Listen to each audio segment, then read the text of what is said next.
Hello, and welcome to today's episode.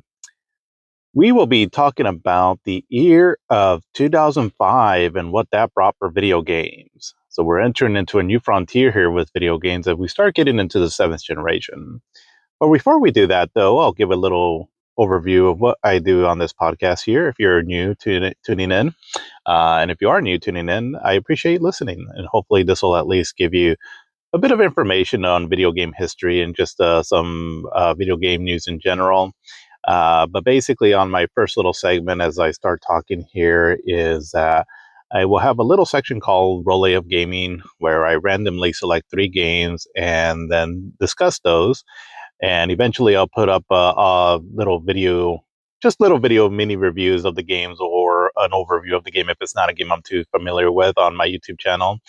And my goal with that is just to have a bit of a digital archive of some sort where someone can go back there and just look at get a glimpse of video games from all different kind of generations, going back from like the second generation to the current ninth generation. And as a bit of a sort of like a library of games is sort of my goal with that there. And then after that, I'll touch base on some modern gaming news. I'm not going to be completely up to date on everything, but I do try to keep touch on a bit of it and have some discussions about things going on in the video game history, or I'm sorry, in the video game world. And also maybe touch base a bit on games that I'm playing. And so this could be, though, from like maybe not necessarily completely modern, but within maybe like the past 5 years or so, give or take, as I have quite the backlog and all. And so in there, I'll sprinkle in a little bit about what it is to be a gamer as an adult and also as a parent too, as I feel like that changes things up a bit as far as you being a gamer, but also brings out some interesting aspects about it too, also that can make you appreciate the hobby more. So, and then of course I'll get into the more meat of the actual podcast, which again for this episode will be for 2005 and the history of video gaming. Eventually what I plan to do once I get up to, the current year is I'll probably do either a retrospective on either a game or maybe try to break down a little bit of story or developers or something to that effect. But everything that I'm doing here is I'm discussing games. It's more of a casual conversation. So my goal is that maybe kind of think about it like if you're just discussing video games with a bud of yours, and we're just kind of chilling a bit, shooting the shit and just talking games. But that's what this is here. Hopefully you've all had an excellent week. And so let's go ahead and start getting into it here with Roulette of Gaming. I am recording this not in my usual setup that I have, so I'm not going to have my little roulette sound effect, but that's okay.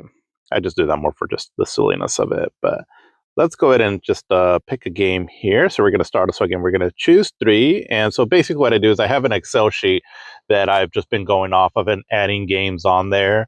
And so most of these games are ones that I have access to, one in one shape or form or another. And then I use a number generator. And so just whatever number I pick that game from the list as it's numbered on there and discuss it some. So we'll pick three here. So starting with the first one, and that's 1079. So let's see what that is here.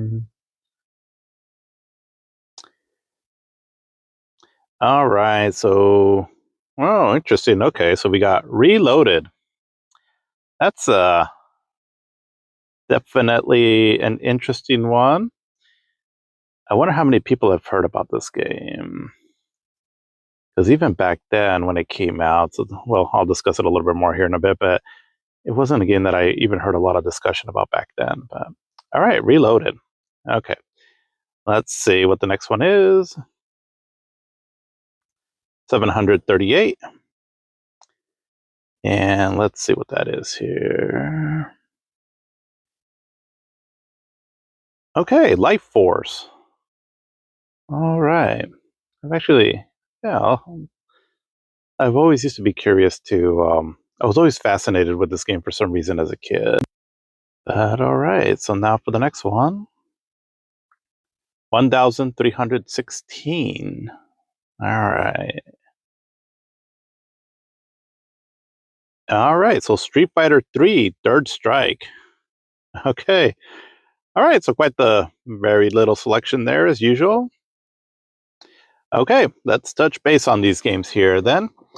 So let's see. So for the first one here, so for Reloaded. So this game, so it came out on the PlayStation, and so it was a sequel to a game called Loaded, and Loaded came out fairly early in the PlayStation's lifetime. I don't believe it was a launch title, but it came out within that first stretch there. It was early enough that if I recall, I could be wrong, but it was in one of those PlayStation long boxes. So so when the PlayStation first came out, at least here in North America, it had like the long box CD case covers, where think kind of like what the Sega CD and the Sega Saturn cases were.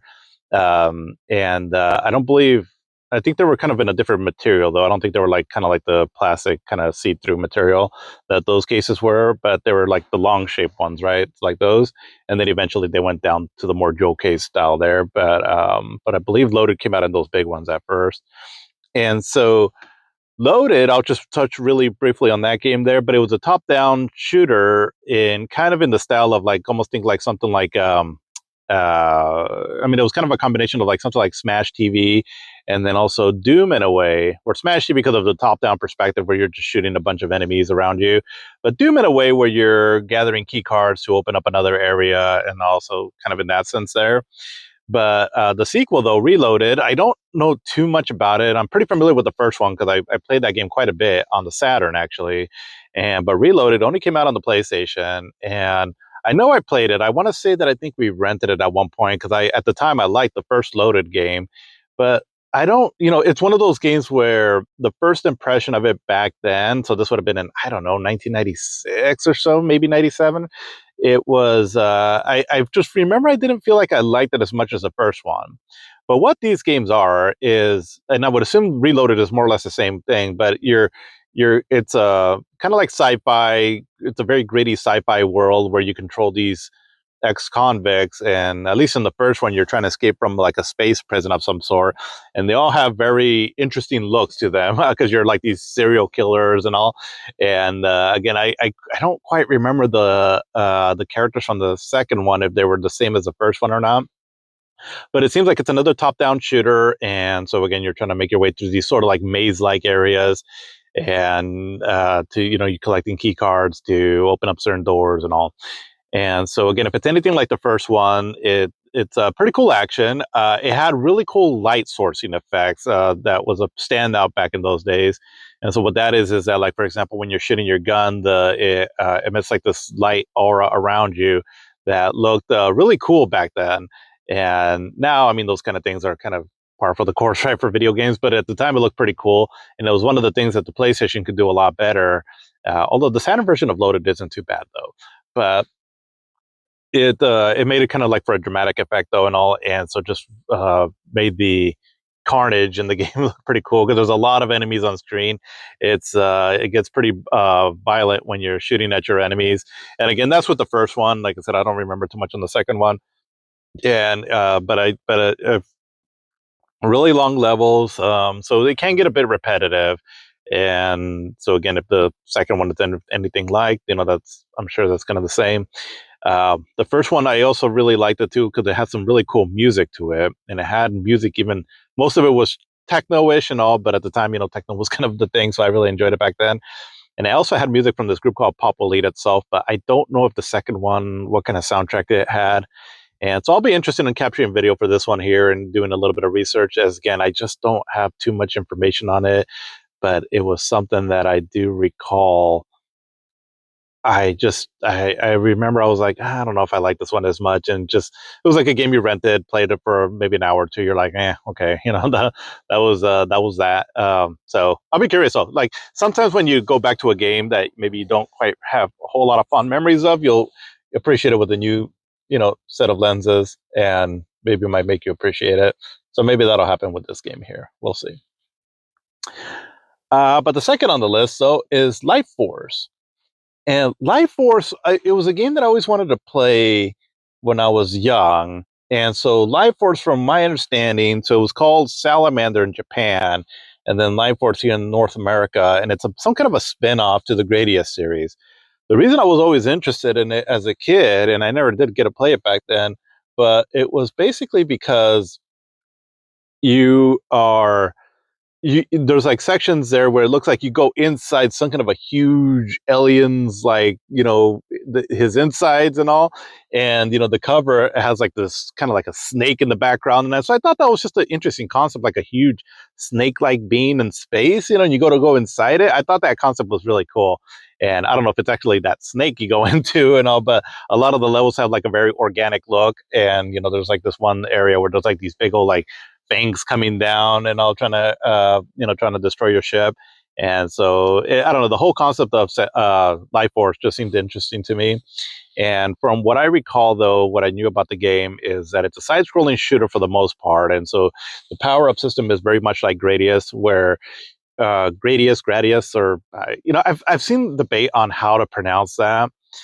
It seems like Gradius seems to be the more popular one, but then I have seen some other people argue that it's Gradius, and I think it has something to do with the sword from the Roman times, Gladius, or Gladius, and the way that's pronounced, and perhaps the way that's pronounced in Japan. I don't know. I saw some little bit on it, but anyways, I'm just gonna alternate between the two. So Gradius, it's a spin-off of that, and so it has a similar power system like Gradius, where at the bottom it has like the selection bar, and you get these power-ups as you're defeating enemies.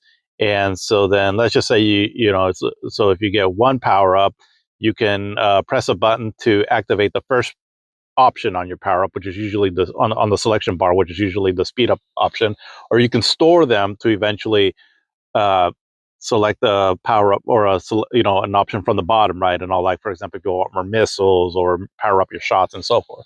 So it's a pretty interesting concept, and it seems to be more or less kind of the same as far as that goes. But there also seems to be some vertical sections too to the game from some pictures that I've seen, and so it changes up the shooting action some. So yeah, I'll be interested in playing this game, Life Force. I will probably play the Nintendo version. Yeah, I'll see what I have access to, but I think that's the one I'm going to be probably playing. But yeah, pretty interesting, especially since I just had Gradius 2 recently, and I've never really been familiar with the Gradius game, so I guess this will be a good little sort of trip down nostalgia lane that I never actually really had to check out these Gradius games here. Let's see, and then the third one, though, Street Fighter 3 Third Strike. And so for this one, it's the third entry in the Street Fighter 3 um, series, I guess you can say. So, for the most part, Street Fighter games usually have like a multitude of different versions that come out of them, right? So, we had Street Fighter 2, Street Fighter 2 Champion Edition, and so forth. Same thing with the Alpha games, Street Fighter Alpha 1, 2, and 3. And then, of course, Street Fighter 3 was the same, right? So we had Street Fighter 3, Street Fighter 3 Double Impact, I think is what it's called, and then Street Fighter 3 Third Strike. Now, Street Fighter 3 had a bit of a troubled sort of development and reception to it, too, when it first came out, as the the game wasn't when the first Street Fighter 3 game came out, it was a bit of a disappointment. And what I mean by that is that Street Fighter 2 and even the Street Fighter Alpha games that had already been starting to come out, because I think Street Fighter Alpha 1 and 2 came out before Street Fighter 3, and then there was Street Fighter 3 that came out. But anyway, Capcom was pumping out all these fighting games, right, left and right. And the ones that were really being successful were the ones that were coming out on the CP System 2 arcade board, and they all had a very similar look and really colorful graphics, great animation to them. And there was anything from like the Night Warriors game to the X-Men and Marvel games to then the Street Fighter Alpha games, and they were all really doing really well for Capcom. But then what I understand of the development history of Street Fighter 3, it was like a different team that did that. And so they kind of, but they weren't very experienced, though, in making fighting games. So then someone came along that was a bit more of a veteran and tried to help them, guide them through right to finish the game. So something to that effect. But because of its troubled development history, it just didn't quite seem to have the same impact. And for me personally, what I feel about Street Fighter 3, that it didn't immediately, you know, really capture people's attention is the character designs. Ken and Ryu look great, but a lot of the other characters are just kind of odd. And I mean, there was this character Alex, and it kind of seems like he was to be like the main character, so to speak. And he's a pretty cool character. I like his design and all, but he was like seemed to be featured on the main attraction screen at the beginning. When the game is going through its demo mode, and then I believe he was also on the side of the arcade cabinet. So it almost seemed like they were trying to make him the main character. But it seems like just overall the appeal to these characters just didn't really hit off with a lot of gamers the way like Street Fighter Two or Street Fighter Alpha's characters did. And so I think that was a big part of the reason why the game just didn't really have a lot of appeal at first. Um, Now the graphics though were something else though, because now it's running on the CP System 3 arcade board, so it's more powerful than the ones from the other Capcom fighters. And the animation in this game is truly stunning, probably some of the best even to this day in video games for 2D games. It is so silky smooth and looks amazing to look at.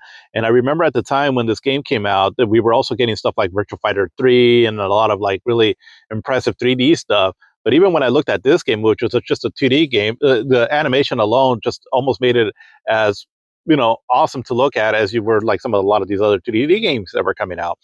And so for that, it was really cool. But what Street Fighter 3 Third Strike is, though, so it's the third iteration, right? Again, of the Street Fighter 3. And so now it's adding new characters. It's still keeping the same characters from the first Street Fighter 3 game, but you get new characters, new stages, I think maybe a few little gameplay tweaks here and there. I'm not. I love the Street Fighter games. I'm not like hardcore into them to know like all the little details that they changed. But it seemed like overall this game got a lot better reception to it. And they bring back characters like Chung Li, and just overall, it just the music. I remember. I don't know if a lot of people praise this too much, but I thought the music actually in this one was really excellent too. And so the overall like presentation to the game, it had like this very hip hop sort of feel to it. And overall, I think it just people were kind of like, oh, okay, now this is a pretty cool version. And what I understand now from videos that I've seen is that this seems to be a fan favorite now for a lot of gamers that are like hardcore into the fighting game scene. So much so, and I think this now the game came out in Third Strike. Oh, when did it come out? I want to say maybe like 2000 or so, 1999 or 2000 or so. I remember I played the Dreamcast version, and the Dreamcast one came out around 2000 or so. And but it wasn't until I think 2006. I think I talked about this in my one of my retrospectives that I've been doing here recently. But there was a big old scene in Evo. Yeah, okay, so Evo 2004, where there was what was it, Umehara and Justin Wong, I believe, where they duked it out in this I think it was in the semifinals fight where one of them was Ken and the other one was Chung Li, and then the dude playing Ken pulled off this incredible parry against Chung Li's super move that the whoever was controlling her was doing, and then he does his own super moves and does it was just a crazy finale, right? And all, and the whole crowd went wild and all, and so they really brought a lot of attention to this game, even more so, even though it was already out for a few years. But I think that also garnered more attention towards it, and so it seems to be a fan favorite for people that are really hardcore into fighting games because of the technicalities and the mechanics of it. Because that's the thing, these games play really well, and the Third Strike, it seemed like, again, with whatever tweaks that they did to the gameplay, outside of the new characters and all, it just seemed to really make this one like, okay, finally, this is a Street Fighter 3 we've been sort of waiting for. And it's great. I mean, I love it. I do enjoy I've had fun every time I played it, even though the last boss always just kicks my ass. I have a hard time fighting him. And, because I haven't really played this game too much multiplayer. But I believe you can now on the Street Fighter Anniversary Collection play online. So maybe I'll try that, here and there. But either way, though, yeah, great fighting system on the game. Just amazing graphics. Like I said, the graphics of the animation are just truly stunning to look at. If anything, it's worth checking out the game, even just for that, right? If you can just somehow, find it. And it's, yeah, I mean, it's a great fighting game overall. And so I'm glad that Capcom didn't quite give up with it, because there was something there that, that they were onto something. They just needed to, I guess, polish it up a bit from, the first Street Fighter 3 version that came out that didn't quite hit off as well. Getting into some modern gaming stuff now. So just a cute little story here. My daughter, she's been pretty much taking over my my PlayStation Portal and Astrobot.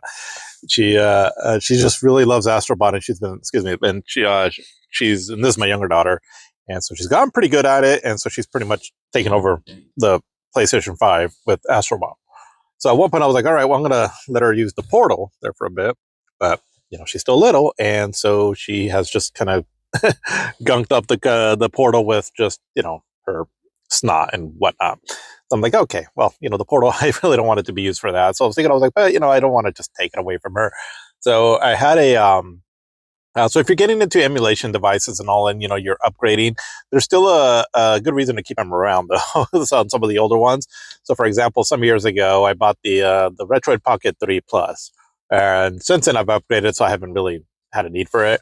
But I kept it around though, and so I gave it to my daughter as I have a bunch of games loaded up on there, and then also because it's Android based and connects to the Wi-Fi, you can also download one of the PlayStation Remote apps, and so I can download that on there, and then she can play Astrobot streaming, via the remote connection on it.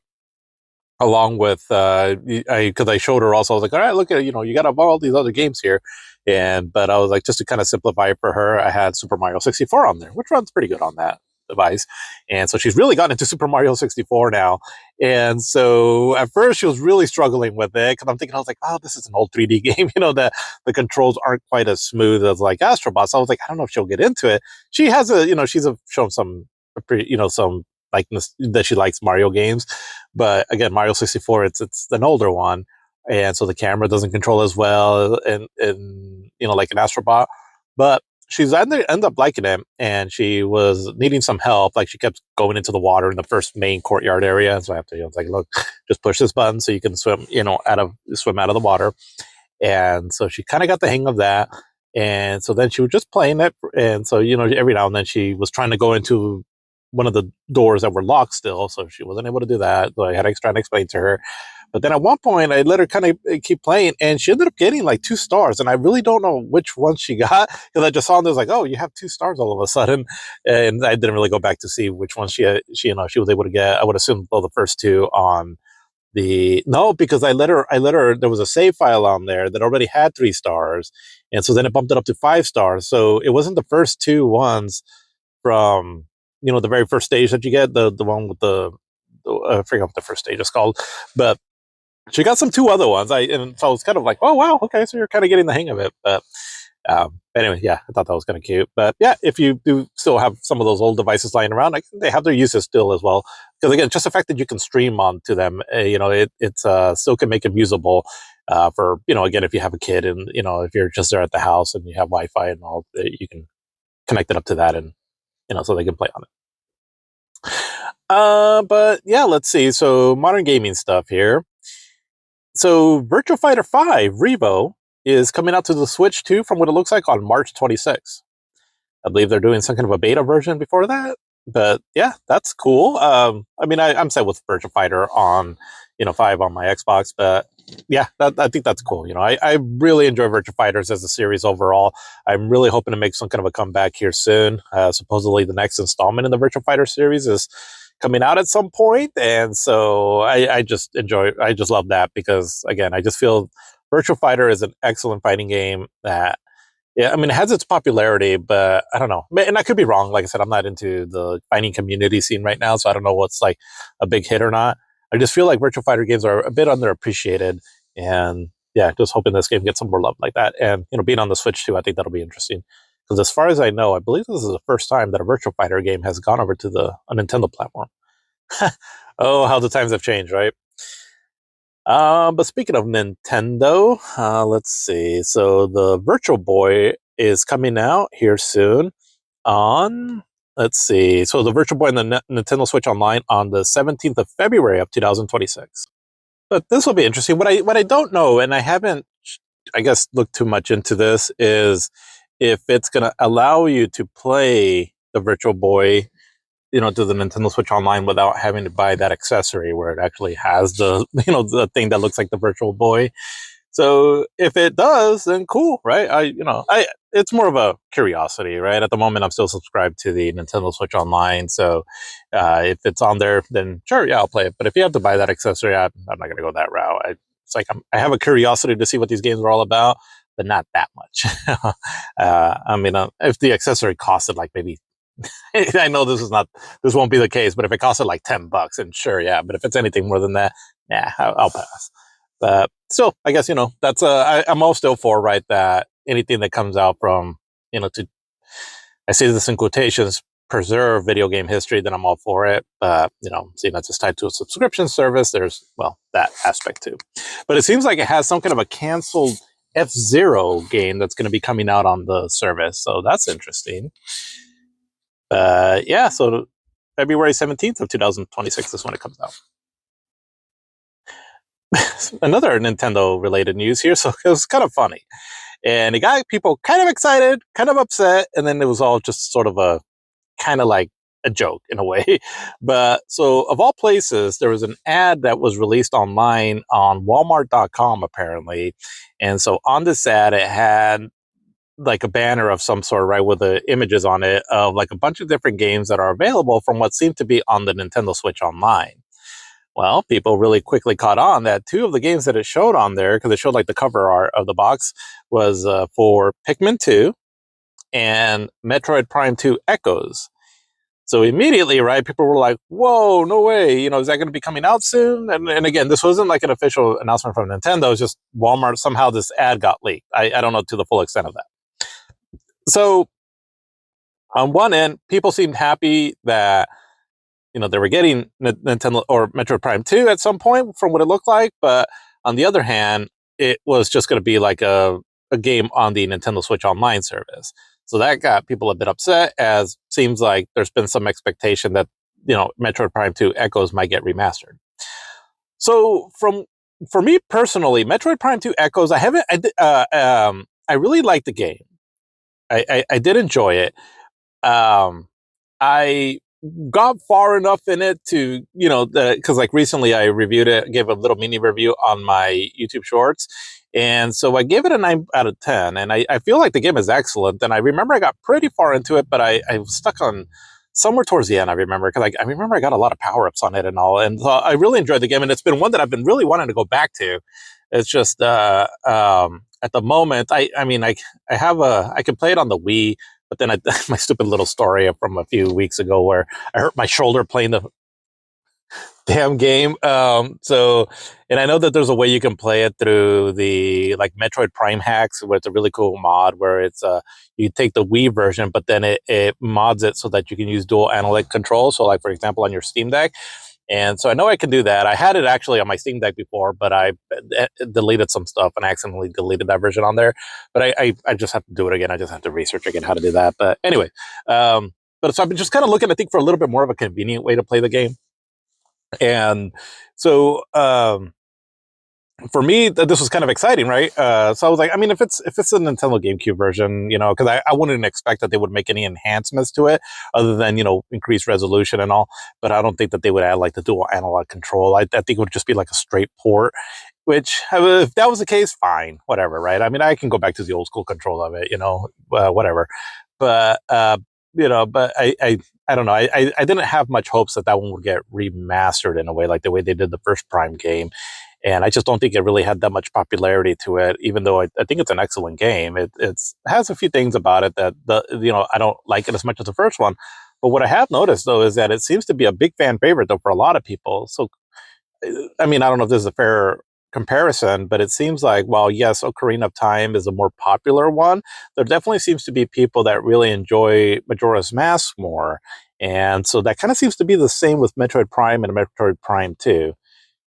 That's the feeling I get anyways. But either way, Prime 2 is an excellent game, and it is a game that went a bit under the radar. It deserves some attention and definitely needs to be re-released in some extent. Yeah, but so there was some hope, right, that it would come out. Pikmin 2, I mean, seems to kind of make sense. There's already a version of that on the eShop, like a more modern version of it, I believe. Because I know there's Pikmin 1 and 2 that comes bundled together that you can get on the eShop. I don't know to what extent they, upgraded the game. But so, I guess there's hope, right? That, yeah, sure, they can put it on Nintendo Switch Online for Metroid Prime 2 and then release a remaster. Who knows, right? Well, anyways, either way, right? It seemed like there was some kind of hope, right, that we would be getting this game. But recently, Nintendo came out more or less stating that the ad that showed these games, that the ad that was leaked, that it showed games that are not planned to be on the Nintendo Switch Online at this time. So that's also kind of a good and bad thing. So it's like, okay, well, apparently we're not getting it, but it means like maybe because they are going to do a remaster. Who knows at this point? But anyway, I thought that it was kind of an ongoing story this week that I thought was sort of funny. But speaking of funny, so we got another Silent Hill movie, and from a little bit that I've seen on the reviews, it looks like it's pretty horrible. Probably one of those movies that is so bad it might as well be a comedy. And the first one that came out in what was it, mid 2000s or so, I believe. It's not horrible, but I don't know. Silent Hill works as a video game because of what you can do in video games that you necessarily can't do like in a movie. And so when they try to bring it to the big screen, it just I don't know. It just doesn't seem like the right medium for it. And again, the first one was not bad. It wasn't horrible, but again, there's just things that's like, okay, it's just not the game though, right? The game does so much more. Kind of like, when people say that a book is better than a movie. And I strongly, it's not that movies are worse or anything. It's just that I strongly feel that certain stories or entertainment products, do best when they're of a particular medium, right? So for example, a book can work because it's a book, and so you can write really expansive stories with a lot of detail and everything. Whereas a video game, you can actually play, right? And then because you're playing the game and all that really amps up the atmosphere factor and all. Whereas in a movie, yeah, you can get these, make it more lifelike, I guess you can say, right? Because you're using actual actors and whatnot. But then you lose some of that tension though as well. And not that movies can't be tense. I mean, obviously, there's been amazing, scary movies, right? But again, it's just if something was made for a particular medium, it doesn't always translate well over. And so, some things I feel probably shouldn't be converted over to a different medium. Obviously, there's money. People want to make money off of thing if something's really popular.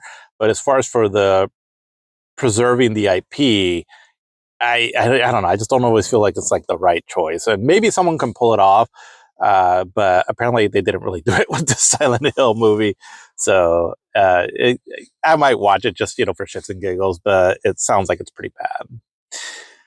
But on that note, also they did a Nintendo Direct for the Super Mario Galaxy movie, and they showed a trailer and they went over the just some things on the movie where Shigeru Miyamoto presented it. And I mean, the trailer looks fun. I did enjoy the first Mario movie, and I mean it's like for kids, right? But I mean adults can enjoy it as well too, but it's not like it's you know the Godfather or The Dark Knight or Citizen Kane or something like that. But as far as for like a kid's entertainment, like if you're comparing it to like other Pixar movies or Illumination movies, right? That the studio that's helping them out, yeah, sure, it's fun. I got an enjoyment out of it. And then obviously, if you're a fan of Mario, you'll appreciate all the little Easter eggs and all. So the first movie I thought was great for what it is. This one looks entertaining as well too. So I'd definitely be curious to checking that out. Hopefully, if I can get my kids to watch it too, so I don't feel like a complete dork, but my kids just aren't into movies that much. It's different because it's one of the things that I've always thought as a parent. It's like, oh, when my kids are older, I'm gonna try to get them into some of the things that I used to like, or maybe even like new movies that are in all. But nope, that's not really what they're into. I mean, even K-pop Demon Hunter only holds their attention for so long. So I don't know, just different times, I guess. But yeah, I'm still interested in it, and so they showed off Yoshi that's in it now, and so he looks pretty good in it. So that'll be pretty fun to watch. I feel I mean, when I get it, I'll just buy it on streaming. I'm not gonna go watch it in the theater, but yeah, looks like it could be interesting. But a big story that came out though is this whole thing going on with High Guard, and it's an ongoing story still. But I mean, it basically just if you've been following gaming, to any extent more recently, it's already been dubbed Concord 2.0. And so Concord was a game that came out, was it 2025 or 24? Jeez, I can't forget. No, it's 2024, right? Oh my God, I'm losing track of time. But Concord, right? Whatever it came out. So it was a one of those live service games, hero shooters where, more or less, and again, there's going to be a very basic term of it. So I'll let you know right now if you haven't already figured it out. It's not the kind of games that I'm really into, but they're online games, and so you basically duke it out with each other, right? Or you form teams, and I don't know, it's called like PvP, or like I said, I'm just not familiar with this genre too much.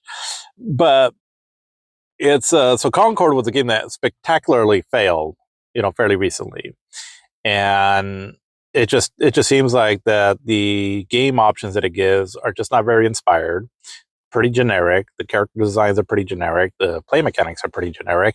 And so for live service games, I mean, these are games that are being built that they want to hold your attention for a long time. So meaning that this is something that you're going to keep coming back to. So like Fortnite, right? Where you're, you get the game for free, but then you're constantly invested in it. So meaning that you're putting money into it, like buying, whatever they sell, right? Like microtransactions, like new skins, guns, or what have you. So this High Guard game is more or less kind of the same, right? The spotlight is on this game though recently because so at the Game Awards last year, I don't know if I talked about it during my little episode on that, but it was a game that they spotlighted at the very end, where the presenter, host Jeff Keighley, he put a spotlight on this game as the last reveal. And so I think a part of the reason why they did that is because it's being made by ex developers of, I believe, what are they called? Um,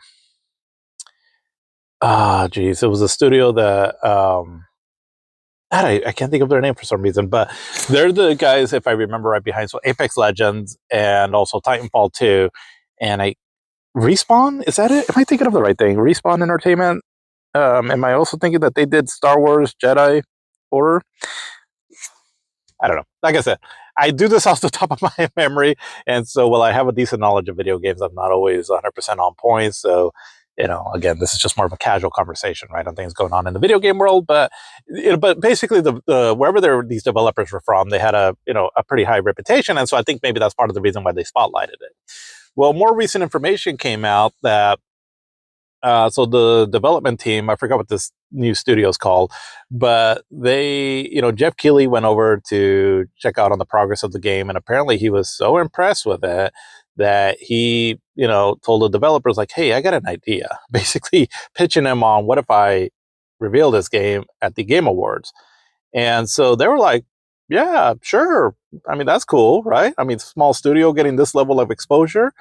But it sounds like they weren't really something that they were expecting to happen. And I mean, I don't want to say like they weren't confident in their product. It's just like, really, our game, kind of thing. And so, unfortunately, that put like I said, a big spotlight on the game, meaning that it was going to also get heavily criticized for anything that this fan base of these games, weren't into. And when you look at the game, again, this is not a series or a kind of gaming that I'm getting into. So it could be like the coolest thing ever. And it's just something that I would play. But even I'm looking at it, I'm like, I mean, it seems a little generic, right? There's nothing really about it that really stands out. I mean, the characters look okay, I guess, and all, but, you ride horses. Okay, cool. But again, I'm not the person to talk to as far as getting a good critique on that kind of game. But it kind of seems like because it got this big spotlight on it, it also got a lot of, again, negative attention towards it. And so the developers, after a while, they just went silent because it seems like they were just probably getting a lot of negative feedback. And so ultimately the game came out, and it's, from what it sounds like, it didn't have the best higher player count at first, and then it's really been dipping since. Again, it's a kind of an ongoing story. So it sounds like this is another live service game that, it's probably not going to get off the ground running too much and will eventually be shut down, sooner rather than later. And it's unfortunate in a sense that, I mean, ultimately, if you have a bad product, you have a bad product. But it kind of seems like this game was just set out to die because of the exposure that it got. Again, this is just all speculation, just from things that I've read. So I don't know for sure, obviously. And then, like I said, I'm not part of that fan base. But either way, I don't know. It's a bit of a bummer. I mean, I mean, even if you release a bad product and all, and I mean, ultimately, I mean, money talks, right? If people just aren't into it, they're not into it.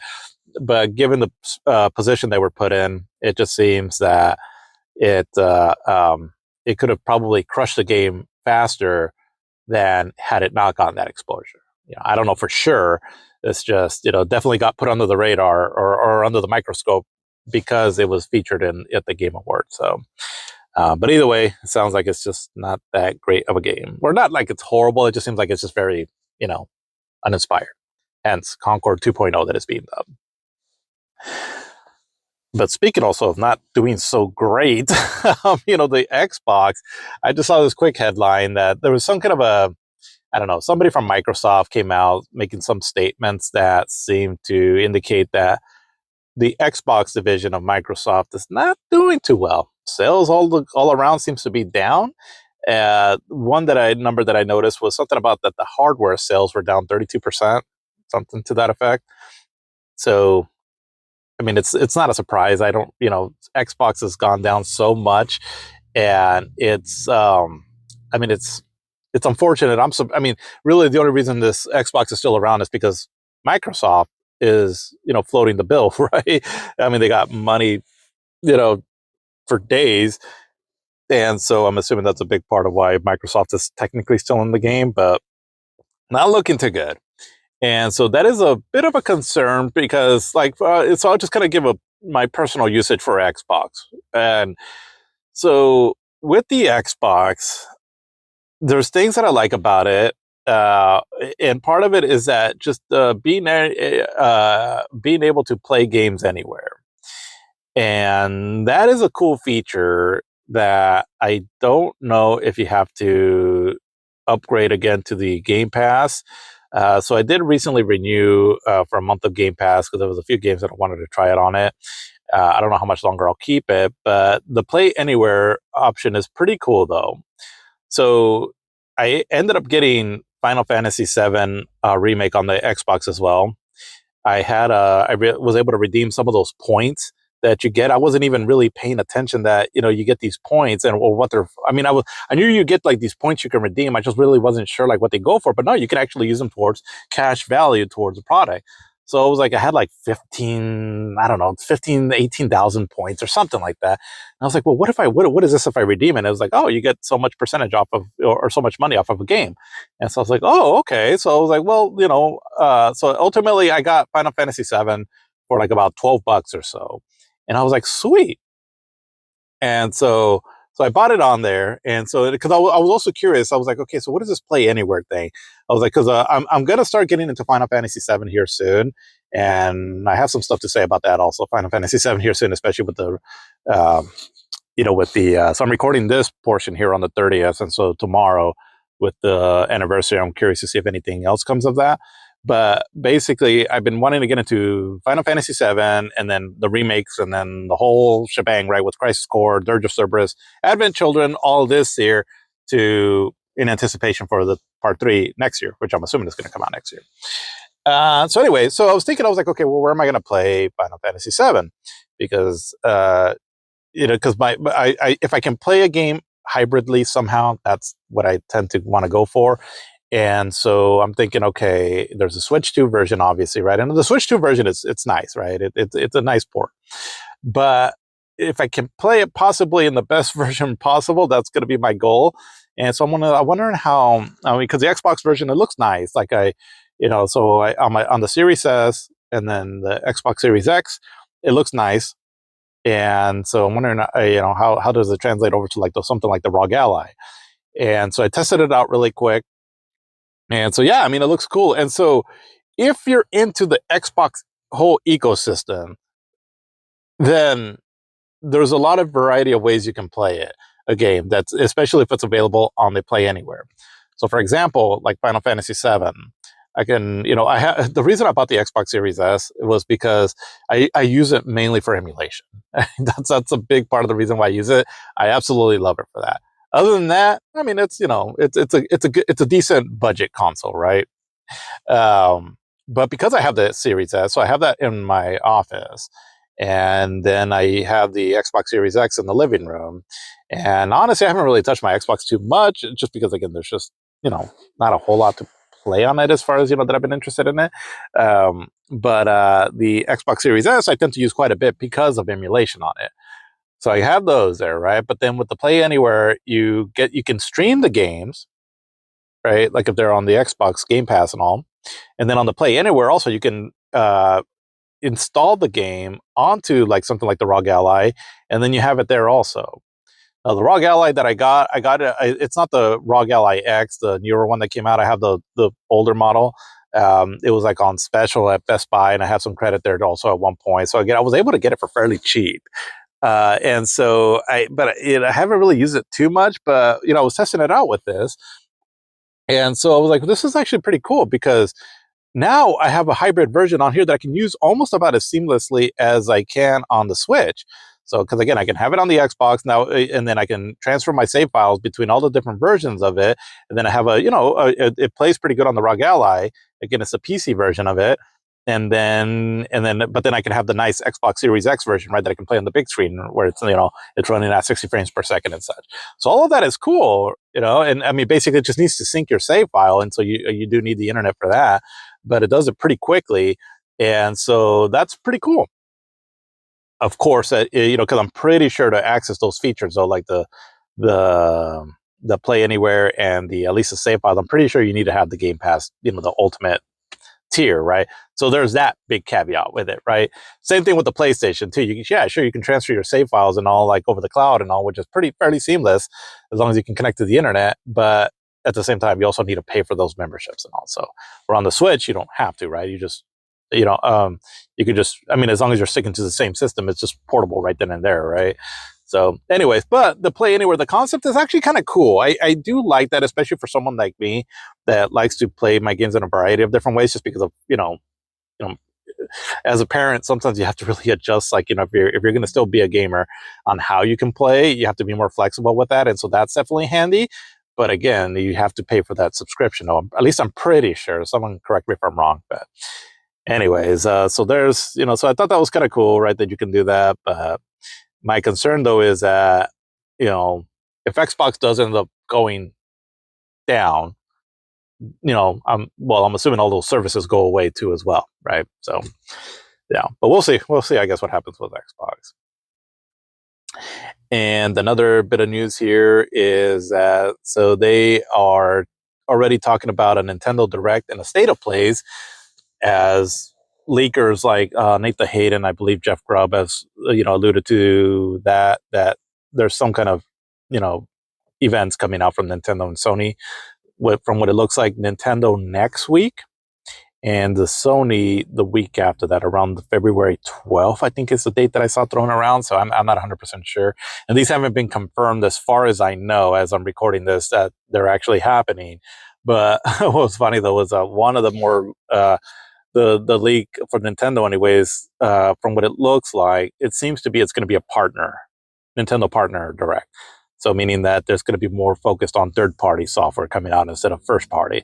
So, and I mean, part of the reason I did get the Switch or the Switch 2 is because I want to see what third-party games come out on the Switch 2 that I can take on the go.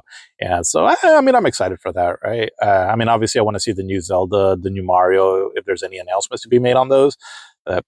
From what it sounds like, we might have to wait, but we'll see. Like I said, as far as I know, neither one, Sony or Nintendo, has made an official announcement. And then just the other bit of news that I want to touch base on here before I kind of get into the main meat of what I was going to talk about here for Final Fantasy VII is that, so for Grand Theft Auto 6, it seems to be that, rumor is, again, that it's still supposedly set to release in I think November of this year. But the rumor is though that the physical version is not going to come out this year, and it'll be sometime later. We don't know exactly when, but that seems to be the rumor. And so you get the digital version available on the date that it's set for right now, with the physical release coming, I don't know, sometime a little bit afterwards. Part of that, I mean, that could be for a lot of different reasons, but part of that might be to try to prevent leaks. Because the moment a game like Grand Theft Auto 6 gets out into the wild, right, an actual physical version, and people get their hands on it, there's going to be leaks. And so I'm pretty sure Rockstar, who is known to be very, very strict as far as taking down leakers and all, I'm pretty sure they want to protect this. And it's a big game, right? I mean, could be the biggest video game of all time as far as sales wise and cultural impact and all that stuff, right? And so they'll likely want to be protective of it. So it seems to make sense, good or bad. I mean, whatever.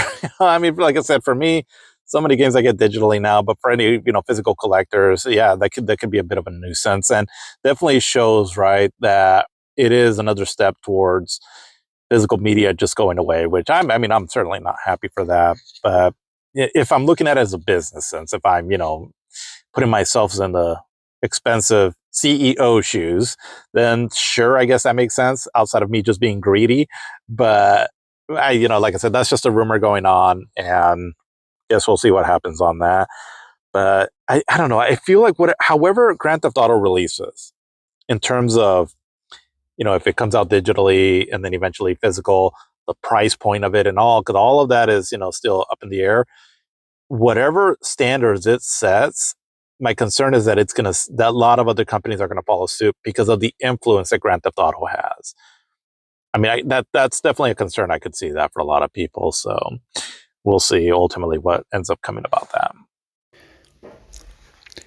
But came across another story here as I'm recording this segment now on the 1st of February. But a big story came out that I wanted to add in here as well too.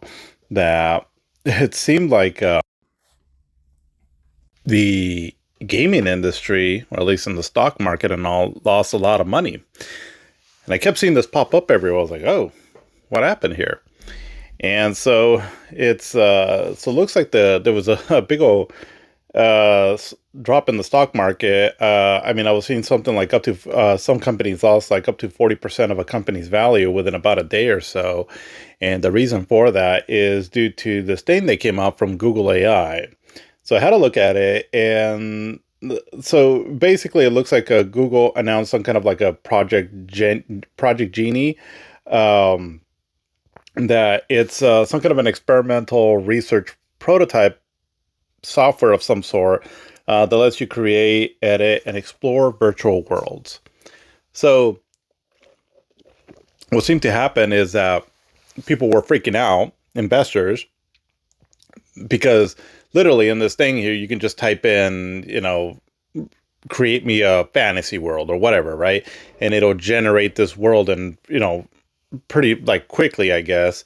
And so at a first glance, I mean, it can look impressive, right, on what it's able to do. Once people were actually able to get into it and all, I mean, it's pretty buggy still. I mean, it's not like it's, has like really refined gameplay and all. But apparently, though, this freaked out a lot of investors and a lot of companies stock tanked. So, for example, like CD Projekt Red, Unity, Roblox, Take-Two Interactive, and Ubisoft are some examples that I saw.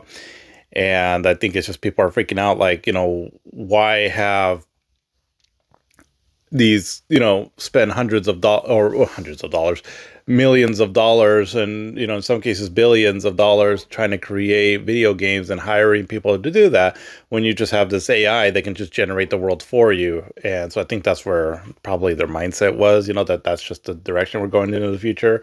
But again, as people were testing the thing out, it's very, it's not like in a ready to play state. I mean, a lot of these, concepts that were being put out there are, not that great as far as playing. But it's interesting though still because the advancements, we've talked about this before, but the advancements that are being made in AI are so quick that if they can get this already up the ground running to this extent, who's to say what's to happen in another year or two or so, right? And I think that is the main concern right there, that it's something that I think that, within the gaming industry, not just I shouldn't say just in the gaming industry, but just overall, as far as how much of this is going to continue to take off, right? Because they've already made this much progress in such a short amount of time, that I would say that is concerning. And because, like, somebody created, like, Grand Theft Auto 6 in there. And yeah, it doesn't play well or anything yet like that, but just at a quick glance, I mean, it did generate this open world, right? With, fairly high detail. And so it'll be interesting, I guess, what happens from here on out. And I mean, I've said it before, but especially when it comes to art, I feel like there still needs to be that human touch to it, because that's what gives any kind of art a sense of humanity to it. And, can AI create these wonderful worlds and maybe eventually get to the point where it's doing really refined gameplay and such? I mean, possibly. I mean, it sounds like it could, but it's just not, something that I feel like we should be going towards. But here we are, though, right? But at least off the ground right now, it seems like it just wasn't the most impressive, I guess you can say. But again, that we've made so much progress already in AI in such a short amount of time. It is a little concerning, I would say, but we'll see how this all plays out, though. But I wanted to dedicate some time here now to Final Fantasy VII stuff. And, Final Fantasy VII, I was hoping that they would come out with some kind of information about a part three, the remake. But as far as I know, nothing's been revealed yet. There was a cool little thing, though, that was revealed, though, from Tetsuya Nomura. And so he came out with I believe, like some kind of a community post of some sort. And so in it, he basically stated that for the 29th anniversary that he wanted to show off, I guess, some kind of art that was kind of lost in time, apparently. And it's pretty cool, actually. It shows like some early concept art, and it seems like it's like it almost looks like they're in a section in Midgar, and there's like almost like a subway or like a train sort of tunnel, and out of that tunnel seems to be this dragon coming out with this character with a sword, which seems like, I don't know, might be Cloud or something. I didn't quite read the whole thing, but it looked pretty interesting, though, and it was kind of cool, right, to kind of get a glimpse back at what they were considering back then, because that that at least that right there didn't quite make it into the game. Let's see, I'm trying to pull up the message that he says here, so let's see. All right. All right, here we go. So I'm just going to read over what he says here. So this year marks the 29th anniversary of Final Fantasy VII, so next year looks set to be an even more special occasion. The more, let's see, now in celebration of this 29th anniversary, I sought out some past concept art and comments to share. However, much of it has already been published in various forums, and I couldn't find anything truly new. Therefore, I shall repost some very early concept art that was quietly released once before, though without any particular commentary at that time. Note that when it was published previously, the explanation on the right-hand side was omitted, so this is effectively its first full public appearance. This was drawn during the earliest plot stages of Final Fantasy VII. In the foreground is an early design of Cloud, while the figure aiming a gun on the elevated platform is Johnny the Needle, the character from the initial plot, or a character from the initial plot. He is entirely distinct from the Johnny who appears in the main story. Johnny the Needle's elements were later incorporated into Reno. On the left staircase, there's a character reminiscent of Avalanche who was still unnamed and without a defined role at this stage. Furthermore, unlike previous Final Fantasy titles, the envisioned combat not on fixed battlefields, but whilst moving through the city's three-dimensional environment. Ultimately, this form of combat wasn't realized in the original, but has been achieved on ongoing Final Fantasy VII Remake series. In that sense, I'd be delighted if you could continue playing this grand project where elements technically unachievable in the original are are now being realized in the Remake series. So, yeah, it's interesting. Like I said, it's just a black and white drawing here. And again, it shows like they're like on this, there's like a train tunnel of some, or just a tunnel out in like in the city. And so it looks like what seems to be Cloud, and then this Needle character that they're talking about. There's like a dragon coming out of this tunnel. So it's interesting, right? Because then it shows like over on the right, like almost like a gameplay. It's all in Japanese, so I can't quite read what it says. But it's pretty cool, though. It's anything that with Final Fantasy VII, especially when it was first being designed, I find it fascinating because of everything that this game went through, right? And all initially when they were trying to get it off the ground with the demo that they did on that really expensive CGI workstation to eventually trying to get it on the Nintendo 64, but then eventually going over the PlayStation. I don't know. It was an interesting time just because of the transition from 2D to 3D. But that's pretty cool, though. It's, again, we didn't get like a major announcement, but I still think that's pretty cool. On a side note, so I'm gonna talk a little bit about Final Fantasy VII right now, and so hopefully you're a fan of the game. If not, then I don't know, maybe fast forward around 20 minutes from now or so. I need to try to find out how to put timestamps in these. But anyways, so I had been wanting to get these two tattoos for about, I don't know, almost a year now. And it's so two of my favorite characters ever, like in any kind of like fictional media is, well, there's Batman, but then also Cloud, and then also Guts from Berserk. And so I came across just like I just thought the idea of like, what if I got like a tattoo of the two big swords, right? The Buster Sword and the Dragon Slayer, and, for Buster Sword for Cloud and then the Dragon Slayer for Guts. And so I came up with an idea, and I was like, well, what if I get them like on the back of my arm? So I already have a few tattoos, so, I'm like, okay, where else can I fit some? And so I found just these drawings of both swords that I thought would be pretty cool for a tattoo. And so I just had it in mind that I was going to try to get these at some point. Well, my daughter's best friend in school, well, I found out that her dad does tattoos, and and so he was showing me some of his work, and he's really good. So we made a point, right, to get for him to do some these tattoos on me, and so I just got them last night, and they came out really cool, and so I'm actually really happy about them. He does pretty excellent work, and so right now they're still kind of healing right now, but yeah, so perfect day I guess, to get the tattoo, because, well, one of them is Guts, right? His Dragon Slayer, but also the Buster Sword from Cloud, and I got it on the 29th anniversary of Final Fantasy VII. So that just all kind of came together, and I didn't even plan it like that. It was just a Saturday that we had some time to get it done, and actually when he was doing them on me, I started thinking, I was like, wait a minute, today is the 29th anniversary of Final Fantasy VII. So yeah, just perfect timing on that. Yeah, but pretty happy about those there. But Final Fantasy VII. So a few things here to go over on this. So let's see. So Final Fantasy VII seems to be selling really well, at least on the Switch too.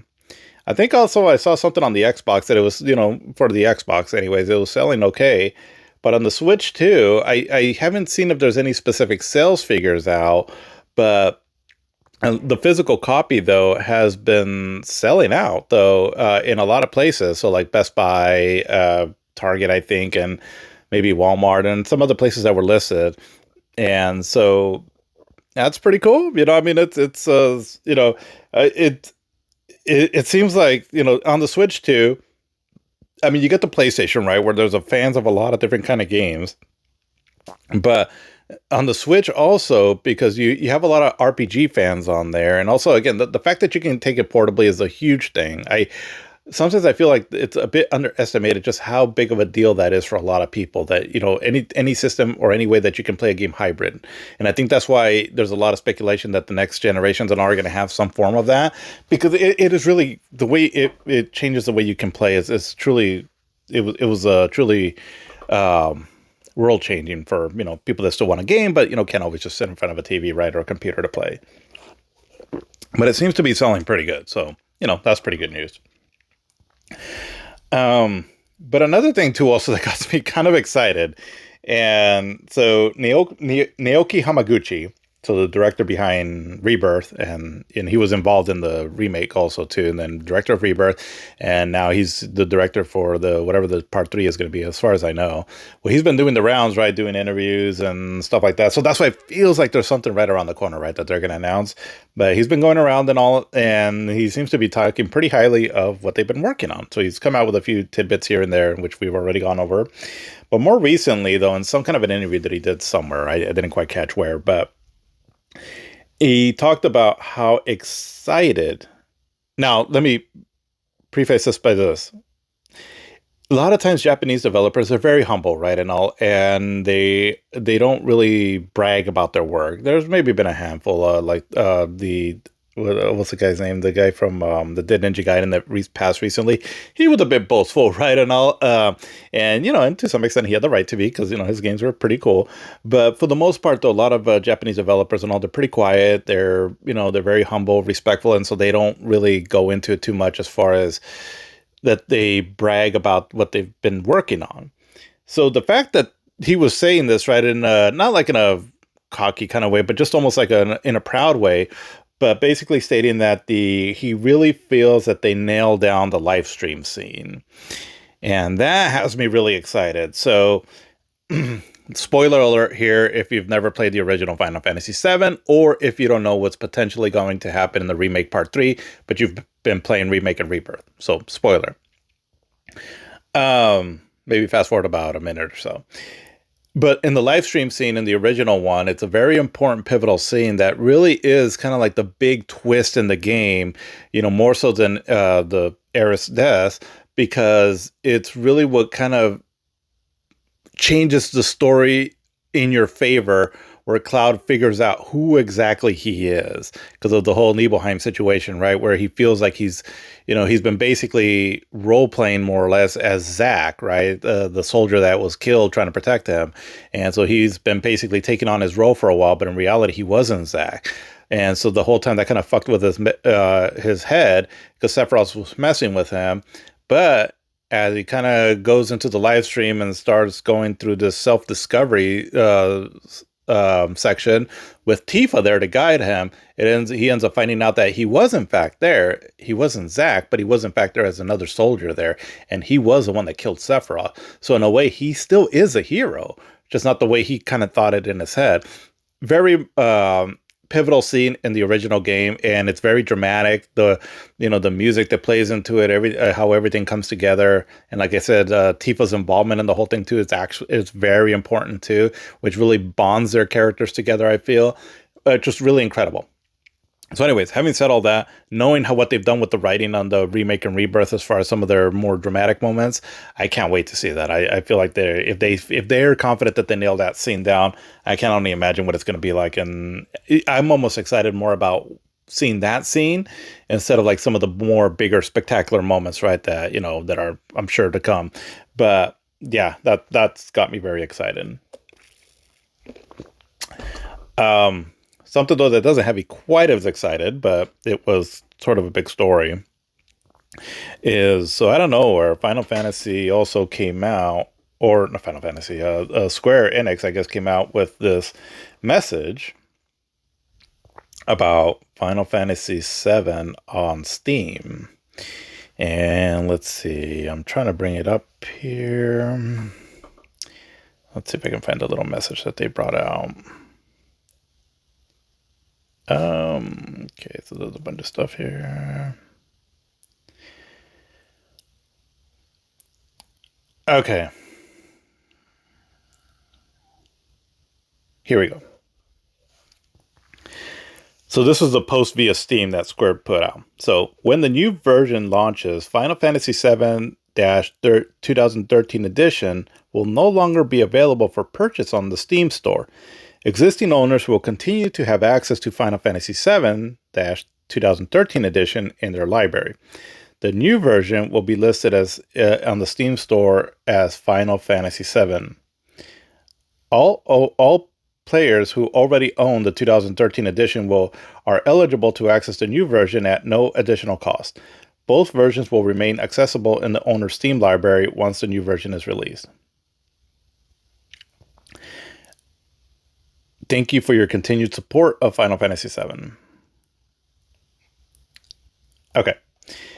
So, not a whole lot there to go off of, right? So what does this all mean? Well, one thing that did eventually come out somehow was that your save files won't carry over.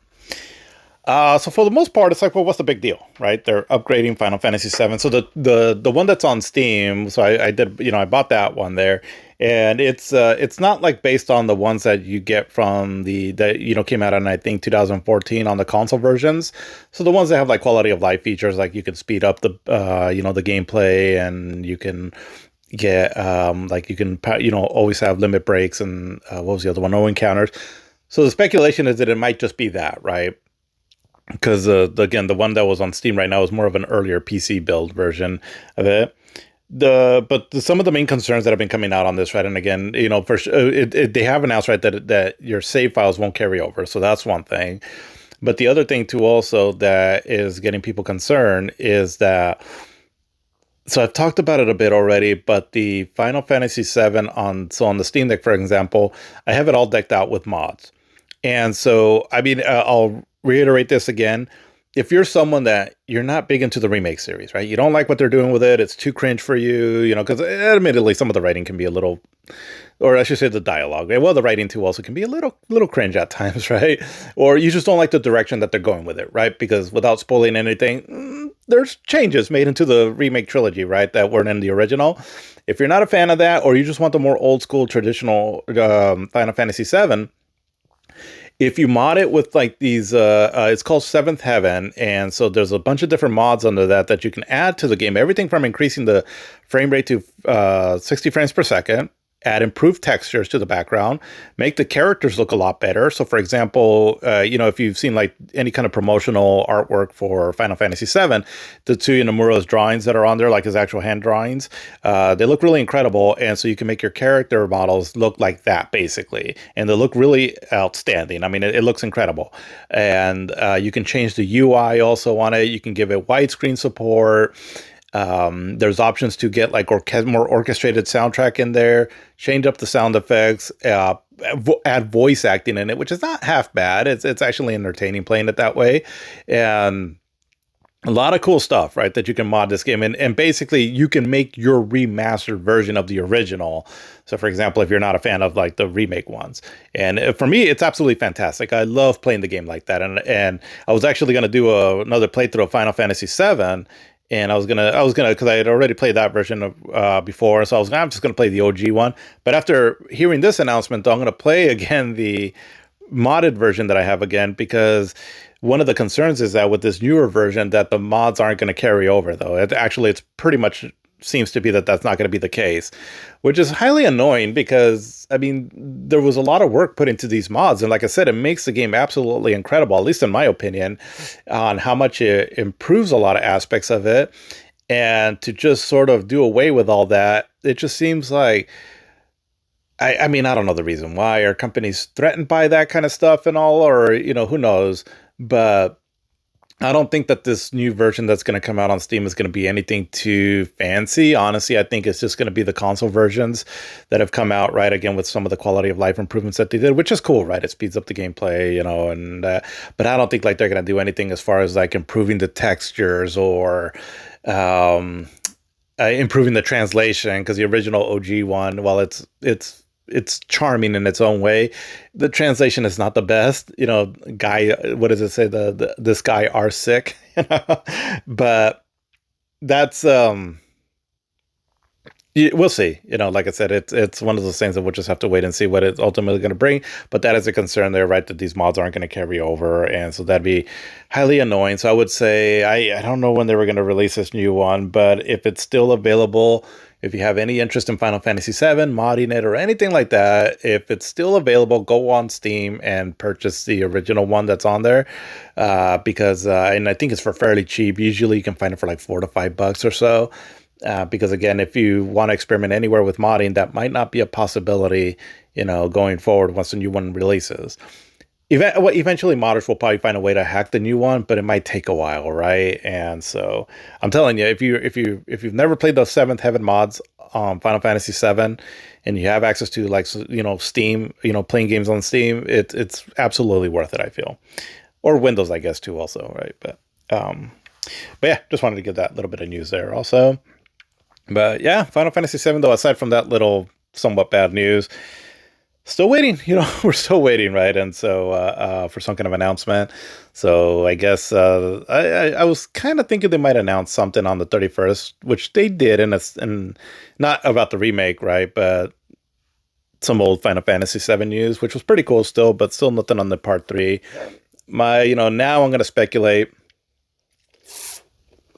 So there's did I talk about it previously in the yeah, I think I did earlier, right, about the State of Play and the Nintendo Direct coming up. My thought is that they might announce something during one of those, maybe, but I'm not pitting too much on it, but possibly, right? One thing that did come out, it was another leak of some sort. I just saw like a picture of it, so I don't know the full extent of it. But so this week, it's speculated that there's going to be a Nintendo partner direct, right, where they're mainly showing off third-party stuff. But then there was also this picture that came out from some kind of a leaker. I don't know who it is. I don't know, again, the credibility of this, but it showed like a picture of Mario walking with Cloud. And on top of Cloud, it said Nintendo Partner Direct. And on top of Mario, it said Nintendo Direct. So the speculation is that there's going to be a Partner Direct this week, but then sometime shortly after, an actual Nintendo Direct coming out this week. And the fact that it's Cloud, maybe they'll have some information at least on Rebirth, right? Because it's speculated that that game will come out on the Xbox and on the Switch too sometime during the summer. And then, an actual Nintendo Direct coming out, right? But, again, it's all leaks, and also who knows the validity of it. But sometimes these guys get it right, so, we'll see. Like I said, I'm not putting too much stock, though, as far as they'll announce anything too soon on Final Fantasy VII. But my guess is going to be that by summer, we should know something. And I know that's still a little ways out, but the fact that we haven't gotten anything yet, I'm gonna say that I'm not putting too much stock into it until maybe around the summer. But if we do get anything in between, then hey, awesome, right?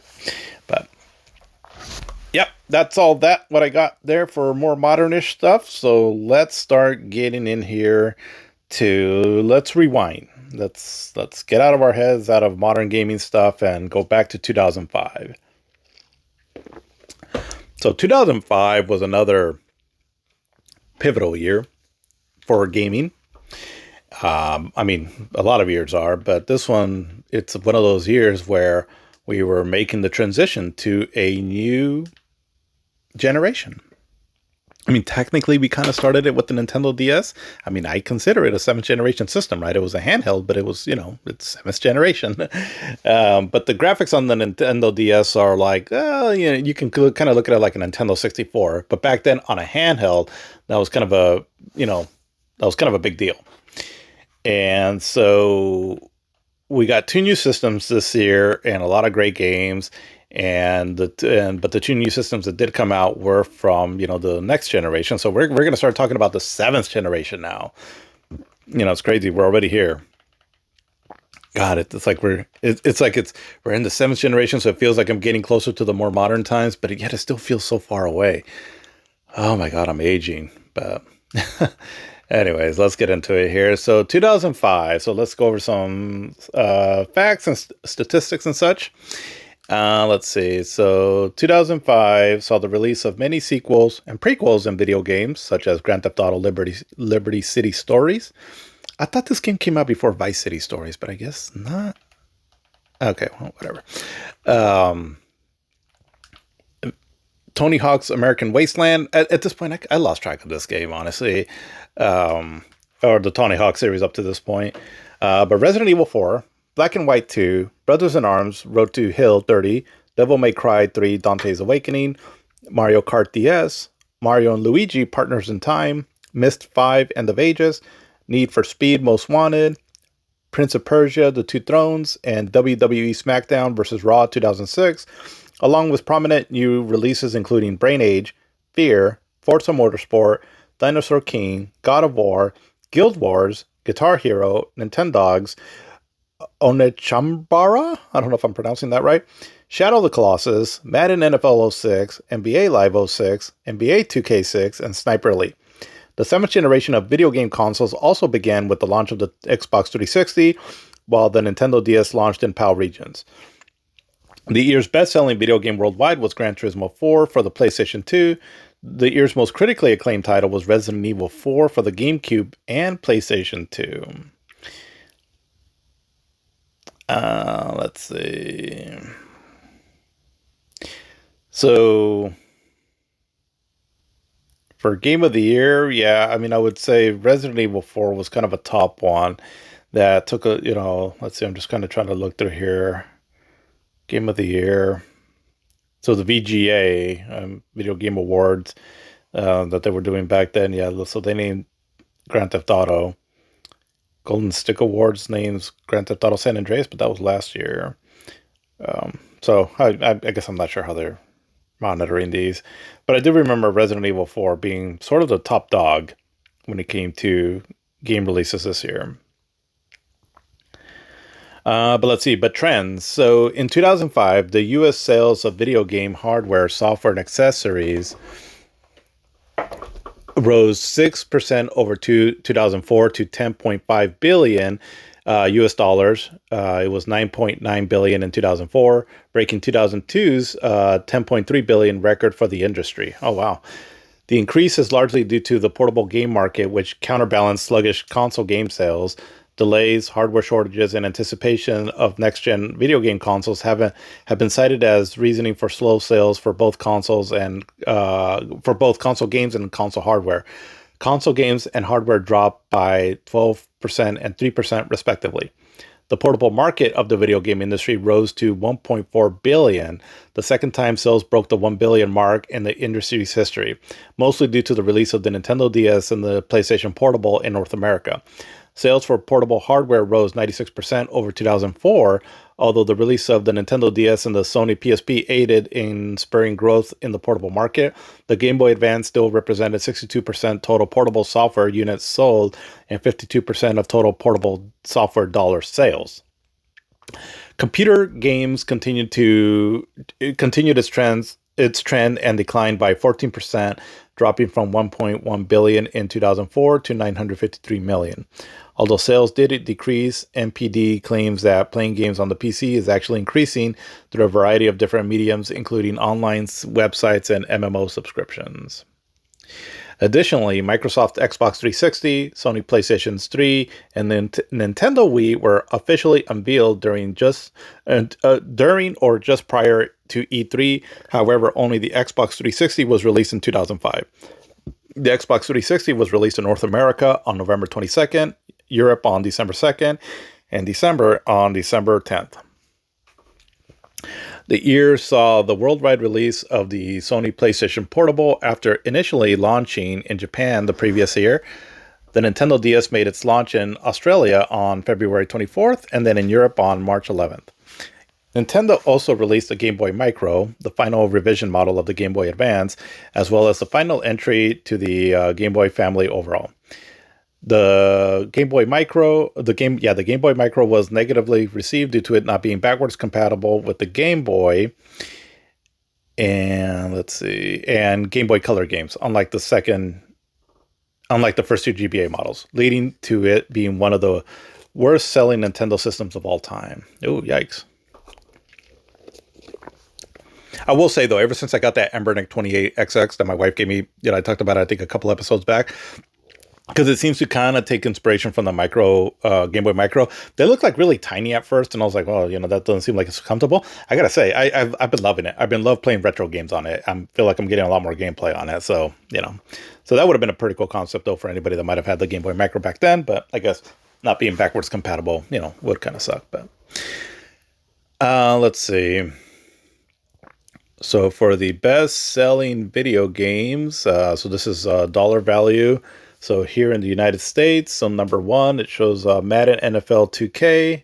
So revenue was 204 million, and looks like adjusted for inflation, 328 million. Pokemon Emerald was number two on the Game Boy Advance, and so that was 58 million, adjusted for inflation, 93 million. Nintendogs, it just says unknown. So actually, let me go back a little bit. I'm going to go back by looks like units sold. Sorry, I know my information's all over the place. Oh, but number one, Madden NFL 2K, Madden NFL 2006. So this is on the PlayStation 2, Xbox, and GameCube. 400,430,000 units sold. Pokemon Emerald on the Game Boy Advance. So that's 1,700,000 units sold. Nintendogs, 1,624,000 units sold. Star Wars Battlefront 2, that's at 1,567,000 units sold. Gran Turismo 4 was at 1,500,000 units sold. NCAA Football 06, so that was 1,130,000 units sold. MVP Baseball 2005, so that was 970,000 units sold. World of Warcraft, so that's 957,000 units sold. And then Star Wars Episode 3 on the PlayStation 2, Xbox, and Game Boy. That was 931 units sold. And NBA Live 06, 826,000 units sold. Odd little side note here, though, but I've tried this new drink from Starbucks. Well, I've talked about how I've been drinking my matcha tea or green tea there, or what's it? No, matcha, whatever the hell it's called. Um, and I got this new version now where it's like a caramel protein chocolate matcha, where they put like this chocolate protein foam on top of it. It's so good. But anyways, back to video games here. Oh, it looks like we had some deaths that happened here. So let's see. So January 15, Dean Bristow, age 57, voice actor best known for voicing Dr. Eggman. So it looks like he passed. July 21st, Long John Baldry, 64. He was 64, musician who played Dr. Ivo Robotnik in Adventures of Sonic the Hedgehog, various voices of Captain N, the Game Master, and Complex in Bucky O'Hare. October 2nd, Hamilton Camp, age 70, actor best known for the voice of the Prophet of Mercy in Halo 2. Oh, wow. And November 13th, Eddie Guerrero, I remember this. So he was 38, pro wrestler who appeared in WWE games, cover star of WWE Soul Survivor Series, and WWE Aftershock. Yeah, I remember when he passed, he was pretty young. Let's see. Events.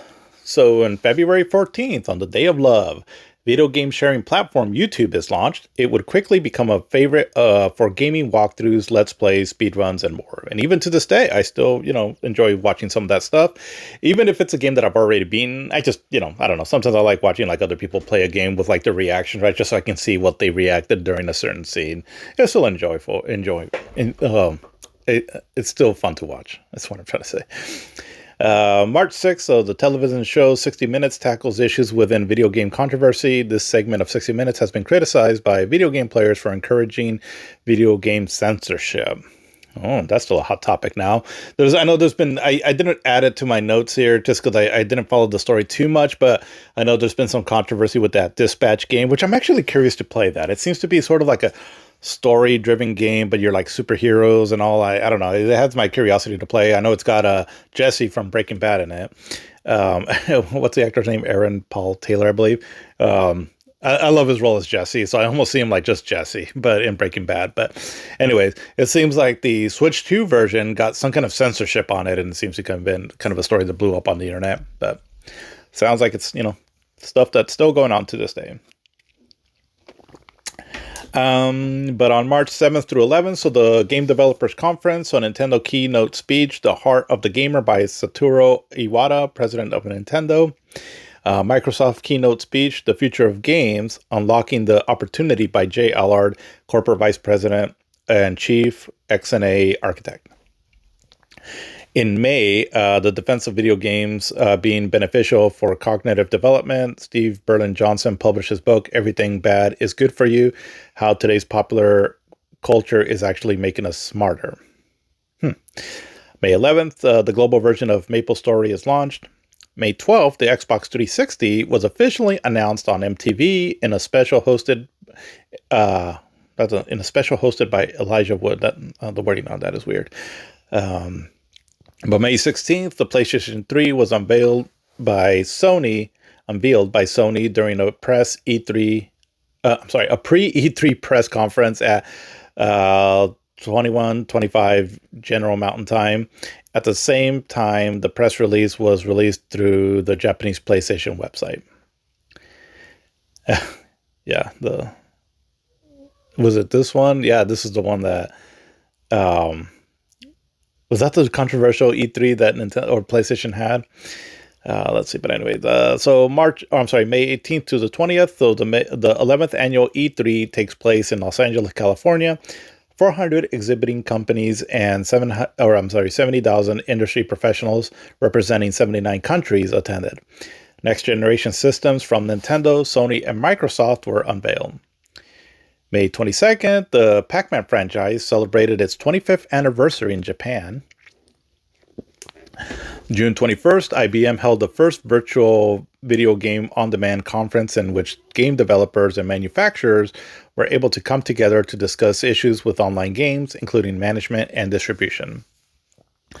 July 28th to July 22nd, so the IEMA, so Interactive Entertainment Merchants Association, hosted 6th Annual Executive Summit. September 13th, the Super Mario series celebrated its 20th anniversary in Japan. God, and we're already at the 40th anniversary? Jeez. September 16th to 18th, the Tokyo Game Show takes place on Makuhari Mise. Over 130 companies are expected to show with 1,429 booths. Nintendo keynote speech by Satoru Iwata, president of Nintendo. During Iwata's keynote speech, the Wii controller is unveiled. Microsoft keynote speech by Robert J. Bach, chief Xbox officer and senior vice president, home and entertainment division at Microsoft. Nintendo's first mainstream online service, Nintendo Wi-Fi connection, is launched with Mario Kart DS and Tony Hawk's American Skateland. November 16th to the 20th, so the 2005 World Cyber Games are held. November 22nd, Microsoft releases the Xbox 360 as a major successor to the original Xbox. December 10th, the 2005 Spike Video Game Awards are held. Those were pretty entertaining. If just for the loudness of them and all, it was kind of funny. December 16th, the Family Entertainment Protection Act, or FEPA, is introduced by Senators Hillary Clinton, Joe Lieberman, and Evan Bayh. The bill calls for federal mandate enforcement of the Entertainment Software Ratings Board for video games in order to protect children from inappropriate content. Business, so January 6th, so French publisher Titus Software is declared bankrupt after being in receivership since October 2004. All assets are sold to Interplay Entertainment. January 12th, so the video game companies and players worldwide donate money to the UNICEF South Asian Tsunami Relief Fund for rescue and reconstruction efforts upon the South Asian tsunami disaster. Electronic Art pledges to donate $250,000 to the UNICEF South Asian Tsunami Relief Fund. CCP, the publisher of EVE Online, establishes a fund that video game players can contribute to. January 17th, Electronic Arts and ESPN announced a 15-year partnership that would give EA access to ESPN's broadcast, print, and online content. And then January 20th, Activision announces its acquired developer, Vicarious Visions, known best as developer of Game Boy games as well as their middleware program, Alchemy. January 24th, Major League Baseball and Take-Two Interactive signed exclusive 7-year deals that gives Take-Two Interactive the rights among third-party publishers to develop games based on the MLB license. January 25th, Take-Two Interactive announces that it acquired developer Visual Concepts and their whole-owned subsidiary Kush Games from Sega for $24 million. Additionally, Take-Two Interactive also announced the start of another publishing label named 2K Games. So that's what ended up happening with Visual Concepts, who they were doing a lot of excellent sports games on the Dreamcast, and they eventually started porting them over to the other systems. So it looks like this is where they started going under the Take-Two Interactive umbrella. Which the basketball games, I believe the NBA 2K games are the really popular ones now for NBA games. So they're still kind of around. Still wish they made football games, so I went over that all last episode. But yeah, for me, they're sorely missing the football, developing football games. But who knows? Nowadays, they probably would have been kind of doing the same thing that Madden games are doing now, right? Where there's just not a whole lot of improvements to them and all, and that whole stuff. But February, Troika Games defunct after being unable to get contracts for development work. March 2nd, the Entertainment Software Rating Board, or ESRB, added the rating of E10 Plus to its rating system. E10 Plus was created in order to divide E ratings for younger and older children. March 7th, Sammy Studios breaks away from Sega Sammy Holdings and renames itself High Moon Studios. March 9th, Sega acquires Creative Assembly. March 23rd, Vivendi Universal Games buys developer Radical Entertainment. Radical is best known for developing The Simpsons Hit and Run. I've never played that game, but I've always heard it's pretty fun. Let's see. April 2nd, Keiji Inafune, the creator of Mega Man series, was promoted from corporate officer to senior corporate officer. In May, Buena Vista Games announces that it had bought the rights to the Turok video game franchise and will be publishing new games. The rights were originally held by bankrupt Acclaim Entertainment. July 20th, after coming under heavy fire from many politicians, most notably Hillary Clinton, the Entertainment Software Board Entertainment Software Rating Board re-rated Rockstar Games' Grand Theft Auto San Andreas adults only 18 plus due to the sexually explicit minigame mod Hot Coffee. Additionally, Rockstar Games ceased production of the game and has announced plans to offer a new version of the game that can't be affected by the mods, and plans to patch the PC version. I talked about this recently. Where was it? Oh, right. So I did like a recently my top 10 favorite PlayStation 2 games on YouTube. And so Grand Theft Auto was one of the games I put on there. And so I talked a bit about this. But yeah, but kind of to reiterate, there was this, how was it? It was, somehow people were able to access this Hot Coffee mod game, right, on Grand Theft Auto San Andreas, where more or less, so in the game you can date, right? Normally you take a girl out on a date and, it's to like build a relationship with them. But in this particular scenario, though, this girl invites you over for hot coffee, but then eventually when you go to her place, well, there's a bit of like sexual content. Let's just say that happens. And so that caused a huge controversy, as it's stating here, right? Where they ended up, okay, yeah, because I said in my little countdown there that I thought that they went over to an adults rated, and they rated it to an extent as adults only.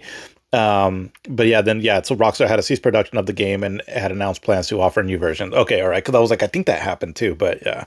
I just remember that was a big old story that happened during that time and a big old controversy.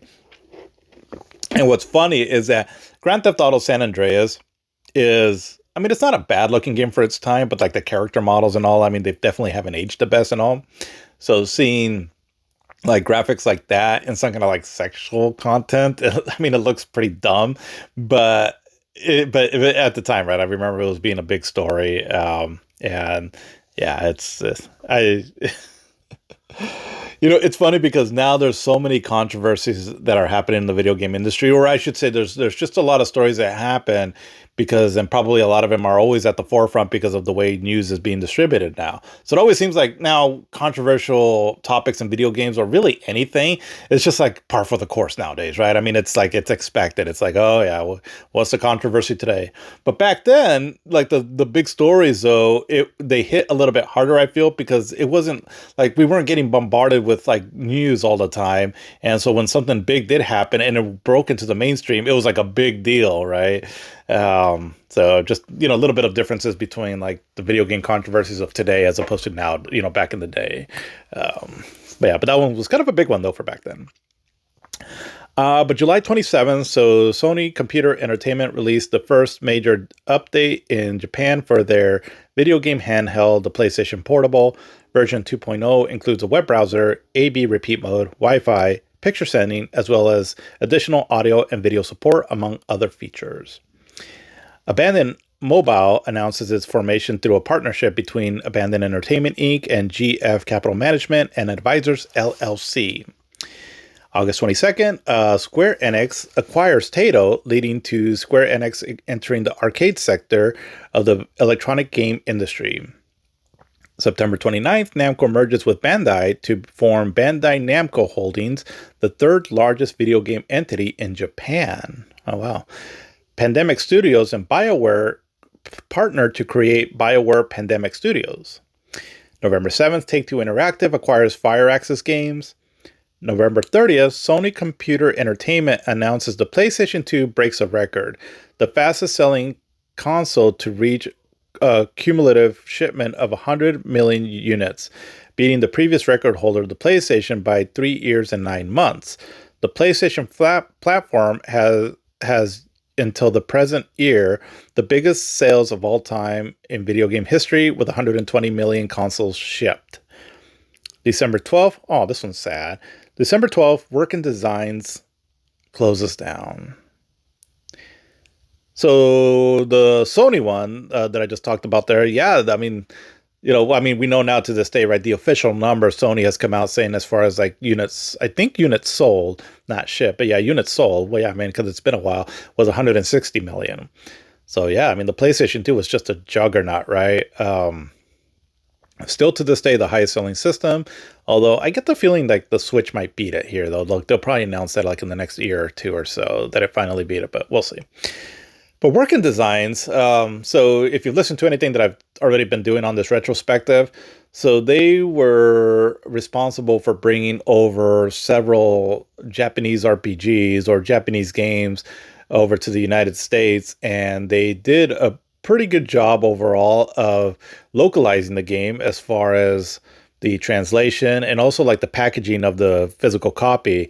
A lot of their games are really highly sought after by physical collectors because their packaging that they would do on their games was really outstanding. And this is just like their standard versions that they would put out. It wasn't like they had like a standard version of the release and then also like a collector's edition. Like the standard release, they would have like for example, the Lunar 1 and 2 remakes on the PlayStation 1 and 2, they came in these pretty beefy boxes where it had the game, it had like all these cool little extras, like the instruction manual was like leather bound and cover, and the artwork was just really fantastic, and it came with like little extras like a cloth that had like the map of the world and things like that, and like a music CD, and so really outstanding work that they used to do. And yeah, so it looks like they shut down, but just I know that more recently, Victor Ireland, who was the president, I believe, of Working Designs, he still seems to be involved in video games to some extent, because I know that there was a bit of a controversy when last year when the Lunar remakes were coming out, that some people were hoping that they would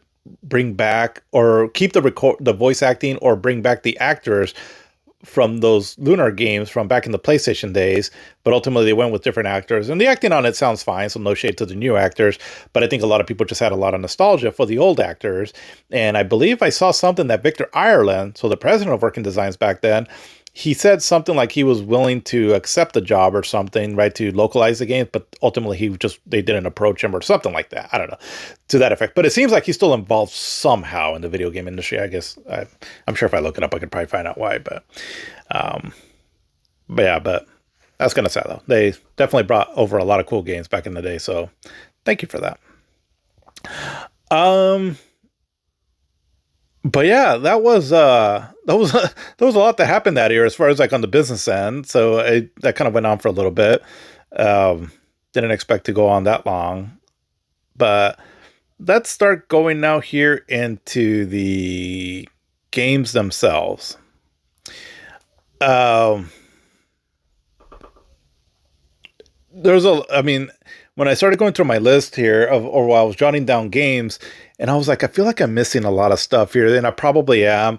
And so again, right, just to kind of reiterate, I'll do the best I can for like console releases. Handhelds, I'm a bit I don't have the most knowledge on those, but because we did get two big handhelds that came out recently, I'll try to touch base on some like game releases on those, and then also on the PC side, right? I don't have a whole lot of experience with that. But just wanted a kind of slight little correction from last episode. So Tekken 5. So that game came out in the arcades last year, and so I talked about that game last year, or I mean last episode, but it came out on the PlayStation 2 this year in February. So I think I said like the game came out on PlayStation 2 last episode. I don't recall, but just want to make that little update on that in case I did. But multiplats though, still, there was a lot of cool stuff that came out still on multiplats. And so I think I'm going to have a little section dedicated to multi-platform games, because here going forward, multi-platform games kind of became a big deal, right?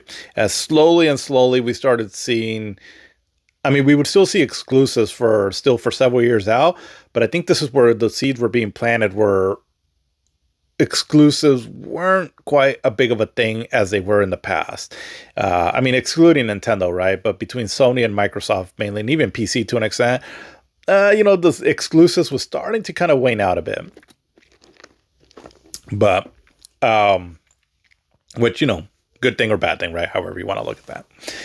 But one game that came out that was a multiplat game and just became huge during this time and for many years to come was Guitar Hero.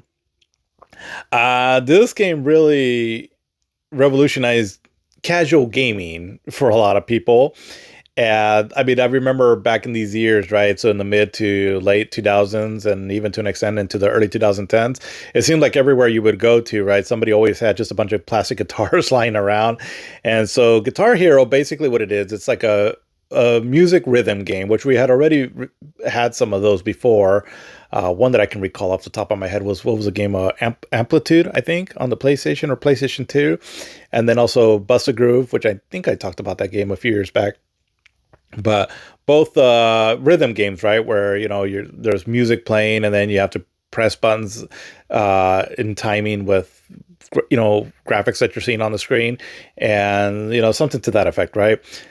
Before you would always use like a game controller for that, but now with Guitar Hero, so it's you get a this graphic in the background, right, of like a band playing, and and these and it was set to like real world, real life music, right? So there was a lot of licensed tracks on there, and so there was like this like it kind of looks like a guitar, right? Well, the top part of the guitar, and there's all these icons that come down on the screen, and you have to press a button at the right time so that you can get more points and continue advancing. The difference now, though, is that the controller that you have is an actual like little guitar thing, and it's I mean, they were pretty well made, and obviously it's not a real guitar, but like it has buttons on it, and so you're pressing the buttons on the guitar to match with what's going on the screen. Made it for really addicting gameplay for a lot of people, and then obviously with all the licensed tracks that these games had, just made it just really popular and a fan favorite for a lot of people, as they were a huge hit. And yeah, I mean, they were pretty fun. And so this is when the first one came out. Again, this series would just blow up in the next several years, and there were definitely a lot of fun back then. And I didn't get into them until a little bit later, but yeah, this is when the first one came out, and they're a lot of fun. Guitar Hero games. I wish that to some extent, I kind of wish they would make a bit of a comeback. It's just that I wonder how many people still have like the guitar, all the plastic guitar sets, because there was another series that came out here in a few years, which I'm sure we'll talk about, Rock Band, and that had the whole setup, right, like the drums and the guitars and all. But we'll get into that more in here in the next few years. But yeah, Guitar Hero, a lot of fun though. I remember having a lot of fun with that. What was it? The song from Dragon Force, Into the Flames. Like I think it was it this one that I think it played at the end, and so like if anybody can beat that one, they were like god tier, right, as far as your game playing skills. I could do okay like on the easiest setting, but I had a lot of fun with it. But I remember I wasn't like the best at it though.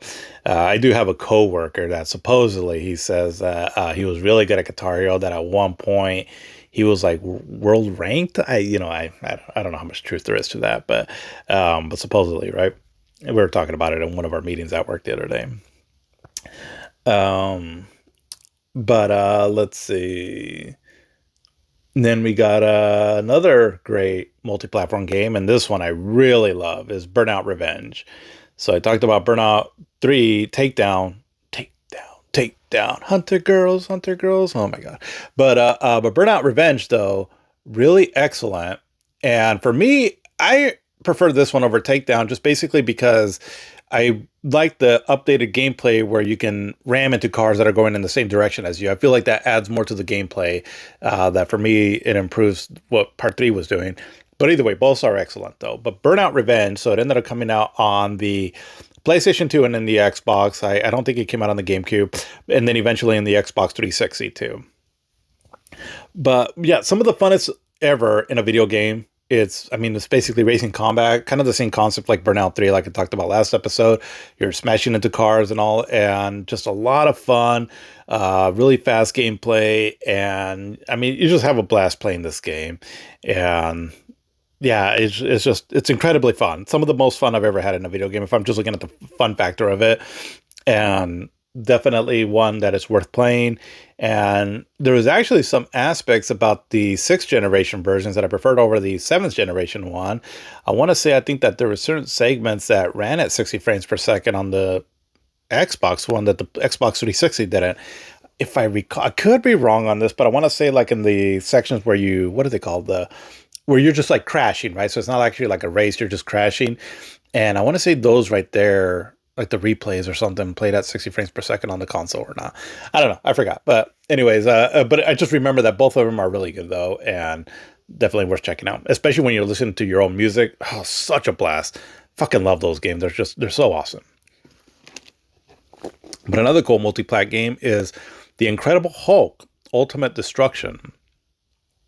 And so you play the Incredible Hulk as you're going around, this game world or levels and all, right? And you're just bashing stuff. And it has its objectives and all right to do, but I don't recall a whole lot of the game. I just remember I thought it was really fun. And they definitely capture that Hulk smash feeling, right? That you kind of want in these games.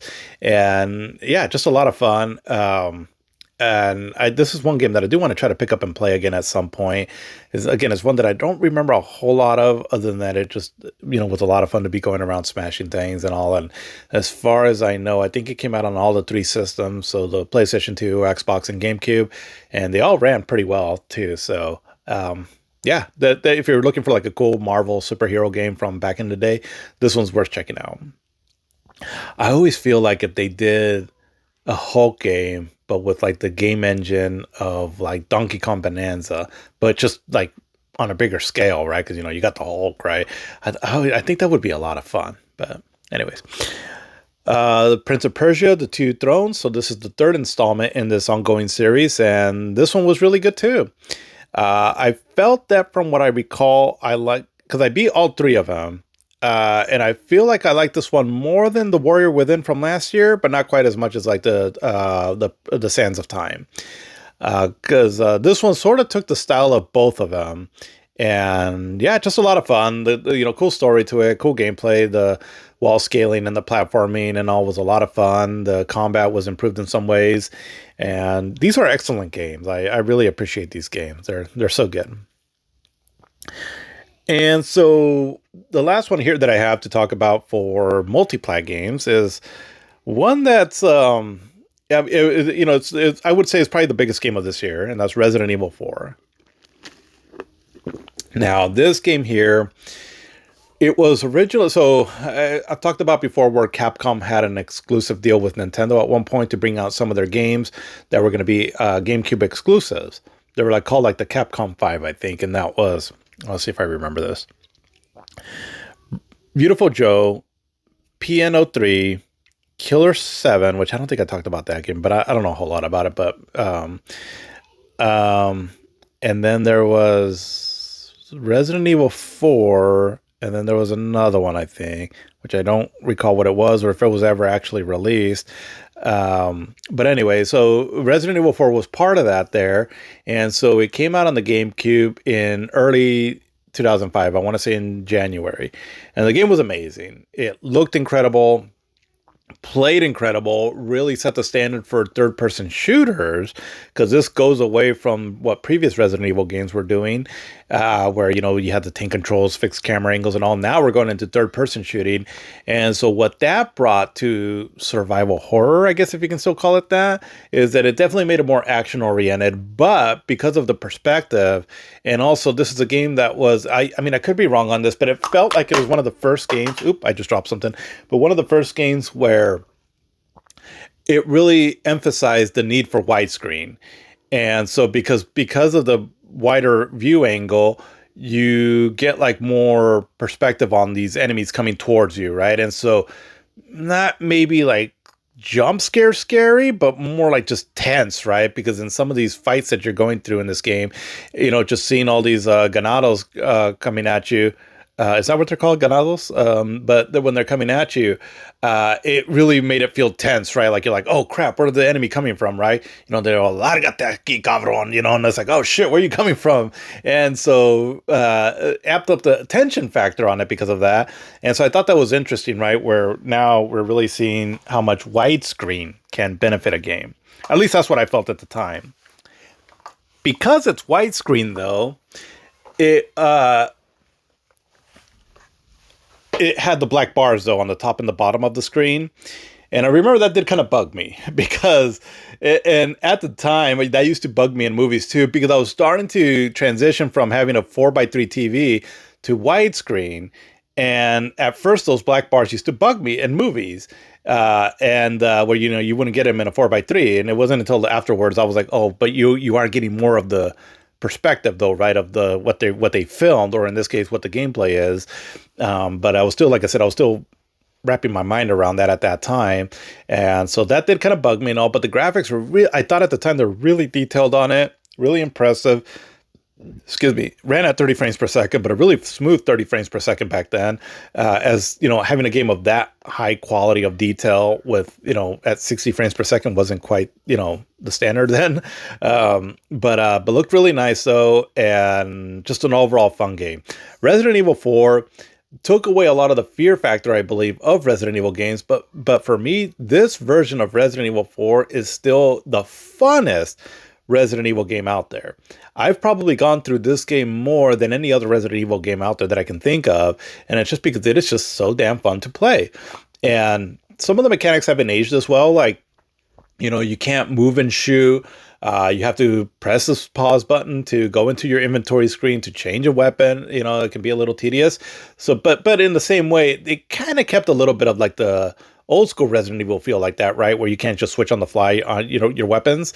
Um, but just, yeah, the game is so much fun. Shooting your enemy in third person perspective was really fun.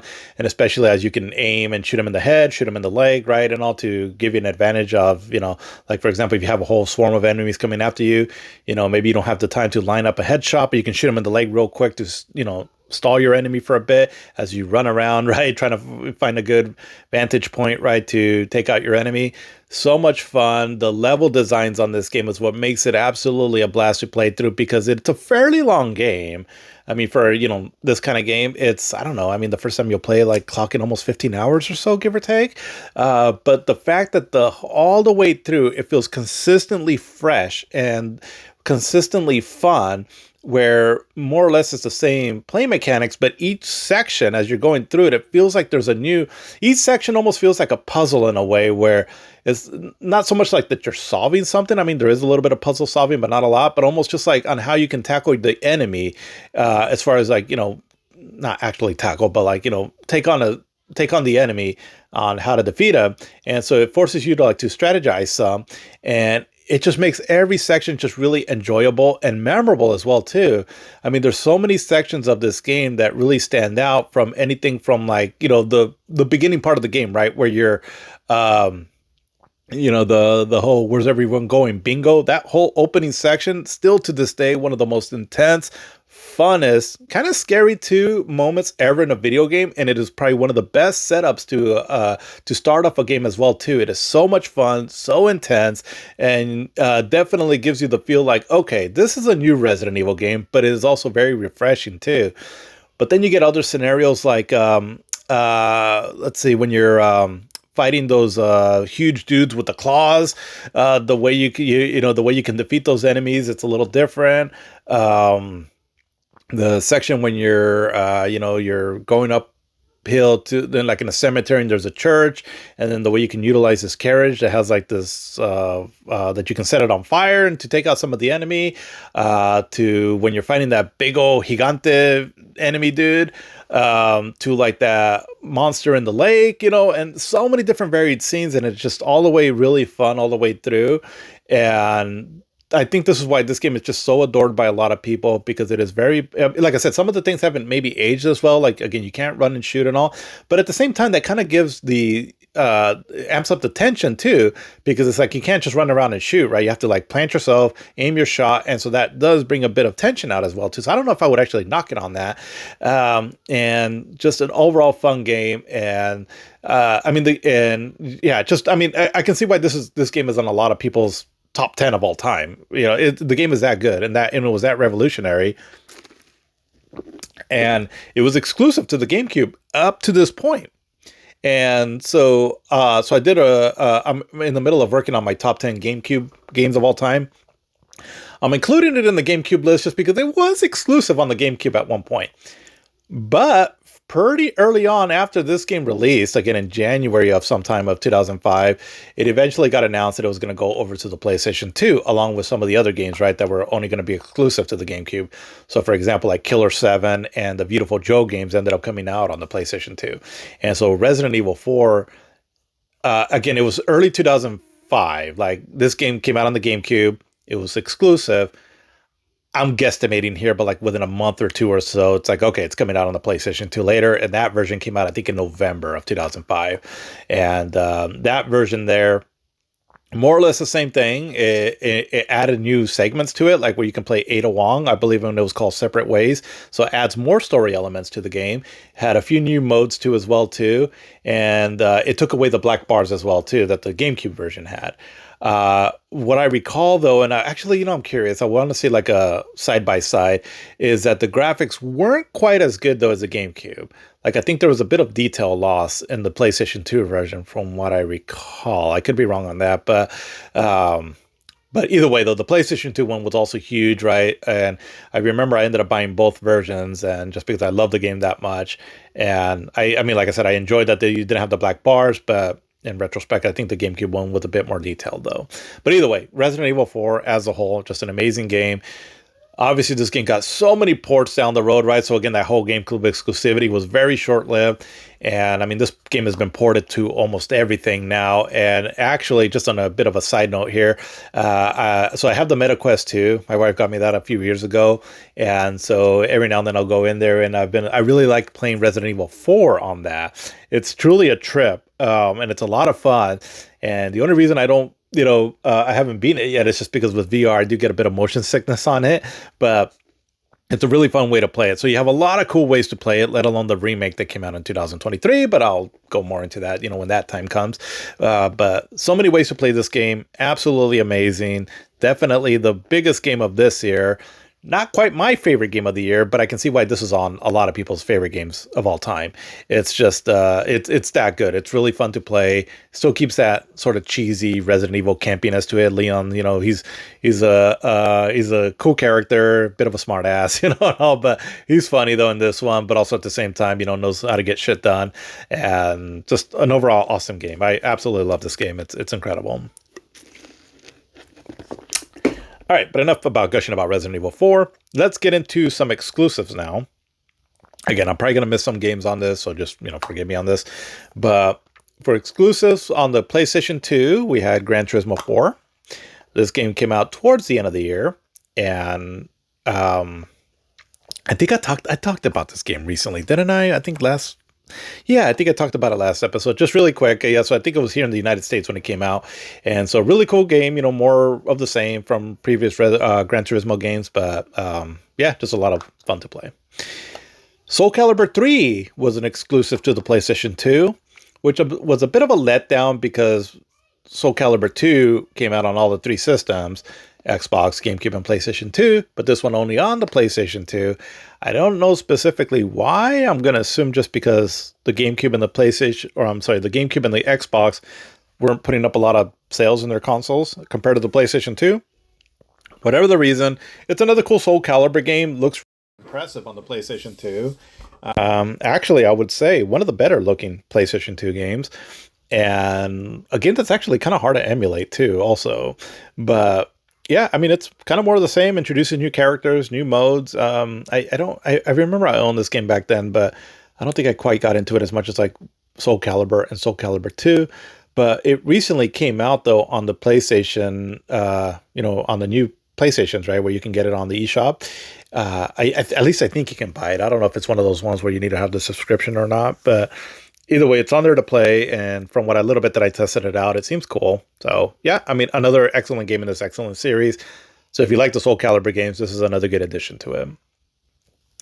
But then we also got Sly 3, Honor Among Thieves. So the third version in this ongoing series, and just again, I never played this one. Looks a lot of fun though. I've heard good things about it, and so just another great trilogy on the PlayStation 2 that you can get.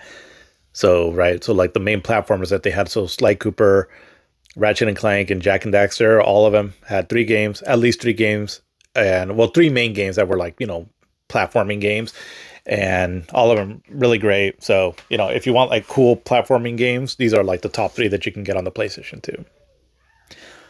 But we also had Devil May Cry 3, Dante's Awakening.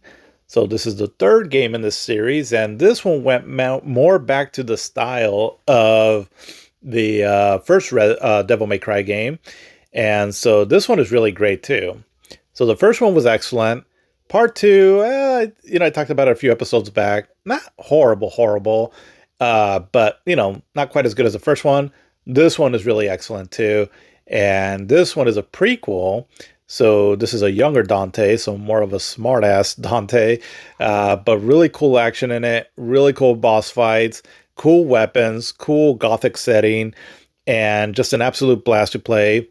Incredibly hard though. All right, this game is really hard, and it wasn't until later that they came out with, if I recall, the greatest hits version. And then that one had a new option there where you can scale down the difficulty. So it made it more user friendly.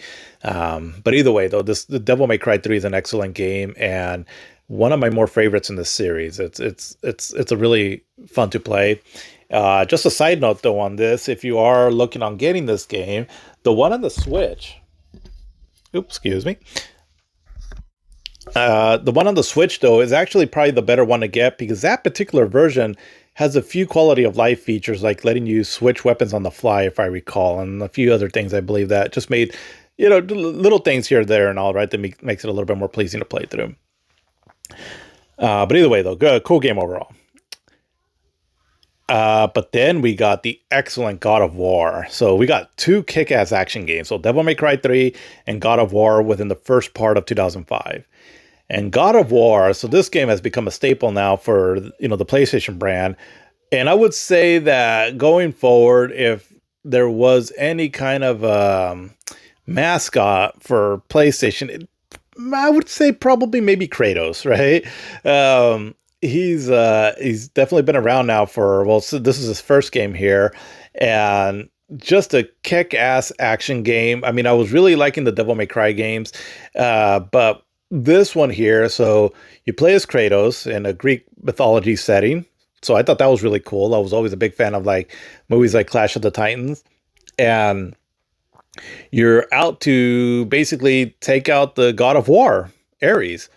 And in doing this, you're on this very bloody adventure. Kratos, I mean, he has no shame in taking out his enemies and even his allies. And just the gameplay is kind of like a hack and slash, I guess, 3D game. But I mean, kind of sort of like Devil May Cry, where it has like these camera angles, but the hacking and slashing feels a little bit different, though. As in this one, your main weapon is like these blades that are attached to these chains on his hands, and you can get some other weapons too, but that's going to be your main weapons. And you also get some magic too, also like Poseidon's Wrath, which is like a lightning attack, and then Medusa's Gaze, I believe it's called, where you can stone your enemies like rock, not like with weed. And what was the other one? Army of Hades, I believe, where you get all these souls that come out and attack your enemy. And yeah, just a kick-ass action game. The beginning, 30 minutes or so, where you're on these boats and then eventually take on the Hydra. I was just so floored by the epicness of that all. And I remember when I first fought that Hydra, and again, I had my decent sound system at the time, and so I cranked it up. And when the Hydra does its big old like yell, I was like, this is so damn cool.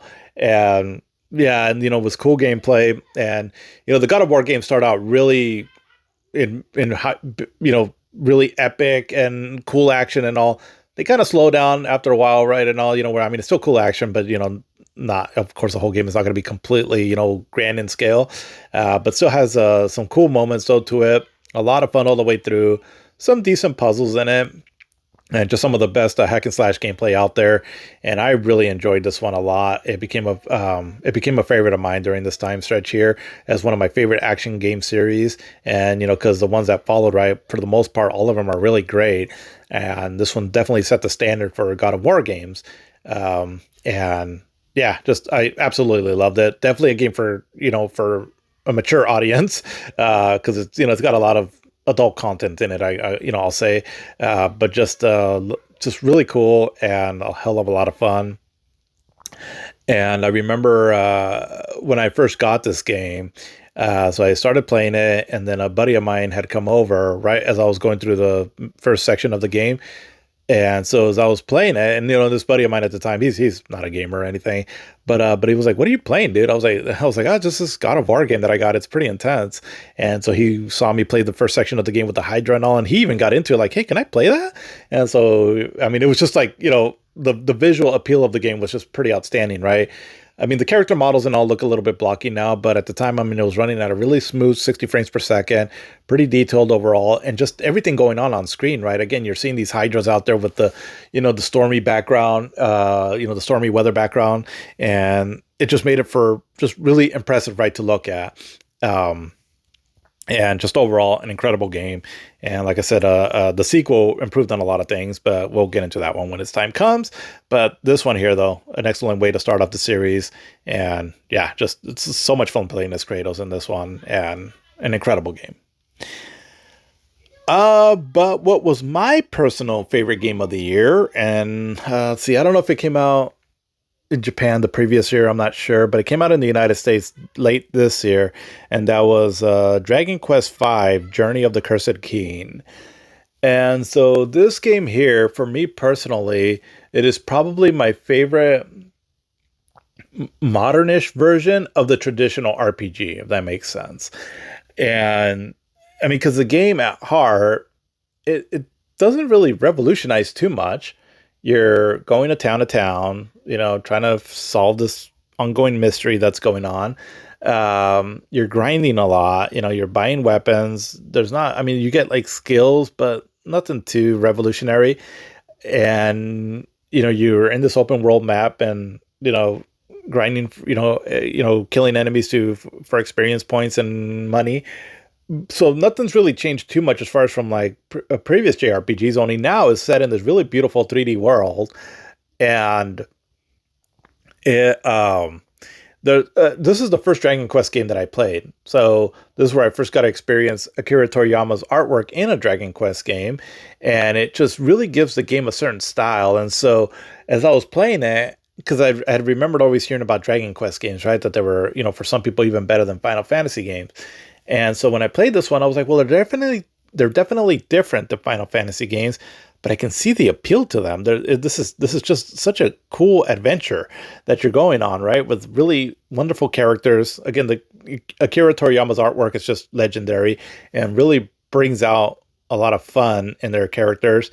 And the simplicity of the gameplay is actually kind of its strength in a way, where I feel that it really, it doesn't try to do anything new, but what it does it really well, though. And the story to it is actually really cool, and it's a long game too. You're going to be here for a while because it's a very long game, and just overall, an amazing time with this RPG. And I had a lot of fun with it, and to this day, still my favorite Dragon Quest game. Although, like I said, I haven't beaten some of the other favorites like 5 and 11. But either way, just an incredible game, and definitely made me a fan of the series, which I'm still kind of working my way through. But really incredible. And I bought it originally because it had a demo of Final Fantasy 12, which that game comes out next year. But it was still I'm still glad that I got into this game, though, because it ended up, like I said, becoming one of my favorite games of all time. I just absolutely love this game. But another game that came out on the PlayStation 2, which was really, it really, it was just another different kind of game, right, that you can only get on the PlayStation 2 at the time, and that was Shadow of the Colossus. This game, oh man, it's a highly unique game, and you're on this quest to save your beloved that she seems to be unconscious, and the way to revive her soul, I guess, is by taking on these colossus. And your encounter that you have with these colossus is just truly incredible. Excuse me, epic in scope, very artistic, very, the way it tells its story is more through show, not tell. But just makes for a wonderful experience with an incredibly atmospheric soundtrack, and just one of the most visually, audibly, oral. God, am I saying this right? Aurally, Auraloi, where the what you can hear, right? It's just incredible, and just an overall amazing playing experience. The controls are a bit clunky on it. but it's just such an experience. And the PlayStation 2 version, it did struggle a bit, right? Because there's, it's pretty ambitious what they were doing with this game. And so later entries, like remasters of this game improved on that. But for the time, it was still pretty epic in scope. And I mean, just an unforgettable game for those that played through it. It really is just something magical and definitely takes you away to this wonderful world, scary world, right? Where again, it's all pretty much, there's really no life on this world except for these huge colossuses. So it's almost eerie as you're, wandering around in your horse, just thinking that like these huge, gigantic beings are out there, right? And just trying to figure out how to take them down is just some of the most fun you'll ever have in a video game. Which, having said that, that is a bit of a knock on the game too, also because once you know how to beat these colossus, that's I mean, the next time you play through it, it's I guess you already know how to beat them, so there's not that much. It takes away some of the mystery to it, but it's still a lot of fun though, and an absolute blast to play through. An incredible game. For the GameCube, I at this point I wasn't really getting too much for the GameCube, and so I'm not too familiar with a lot that game came out on this year for it. But I do know that we had two fairly big games for fans of these series, and it was Animal Crossing Wild World. That game seems to, that series, right, has its fans, and so we had this version here for the GameCube. And then also Fire Emblem Path of Radiance apparently came out this year. And another game too that I'm not familiar with, but I've been interested in these Fire Emblem games. And this one just got released on the Nintendo Switch Online as well. So would be curious to try this game out at some point, as I feel like it'd be pretty cool. And I want to say that I think I could be wrong on this, but I think the Donkey Kong, what was it called? The Donkey Kong, we have those bongos that it comes with. I think it came out this year, but I don't have too much knowledge on this game other than, you just hit some buttons and and or hit the bongos right enough to make your character move or something like that. I don't know. Maybe it came out last year. I don't quite recall. But either way, yep, those are the two main standouts that I can tell that came out on the GameCube here. But the Xbox, I felt, had a pretty decent year though. And I was going through the list here. So we had Forza Motorsport. So that was the start of this series that would eventually become pretty popular. And so it was a racing simulation game to take on like Gran Turismo 4. And I didn't play this one, but my understanding is, yeah, I mean, it's a lot like Gran Turismo, maybe slightly a little bit more user friendly, but overall still a pretty popular game in this kind of genre of games. We had Oddworld Stranger's Wrath, which was set in the Oddworld universe, so like the Abe's Odyssey games we've had before. Only now you play this character, Stranger, I think is his name. So it's kind of set like in this sort of almost like a Wild West sort of setting, but obviously with these Oddworld kind of characters. And you're like a bounty hunter of some sort. But what I recall of this game is that you can switch between third person and first person perspective. Your weapons are like these animals, like these creatures, right, that you collect on. So it's kind of funny because you have him on your gun and you can see him animate on your gun there, and it's kind of cool. Like you have like a rapid shot that I think is like a bee. I forgot, right, but it's very original, and so I remember having fun with this game back then when I played it. I do recall them talking about some kind of a twist that this game has that was really awesome, but I don't know what it is. But I know you can get this game now on the modern consoles. So I would definitely say if you're into something original, it kind of reminds me a little bit of that newer game that's come out, High on Life, where like your guns are like these creatures. So kind of like that. And only set like again in this sort of fantasy Wild West setting. So check it out, definitely. Like if you've never played it before. So again, it's called Oddworld Stranger's Wrath. Pretty cool game. We also had Psychonauts, which became a bit of a cult hit. And this one here is made by, what's his name, Tim Schafer from Double Fine. So he's, I believe he did, so he'd already had a bit of popularity to him as he was the one that created, I believe, Day of the Tentacle, I think, or maybe Grim Fandango. One of those, I think he did.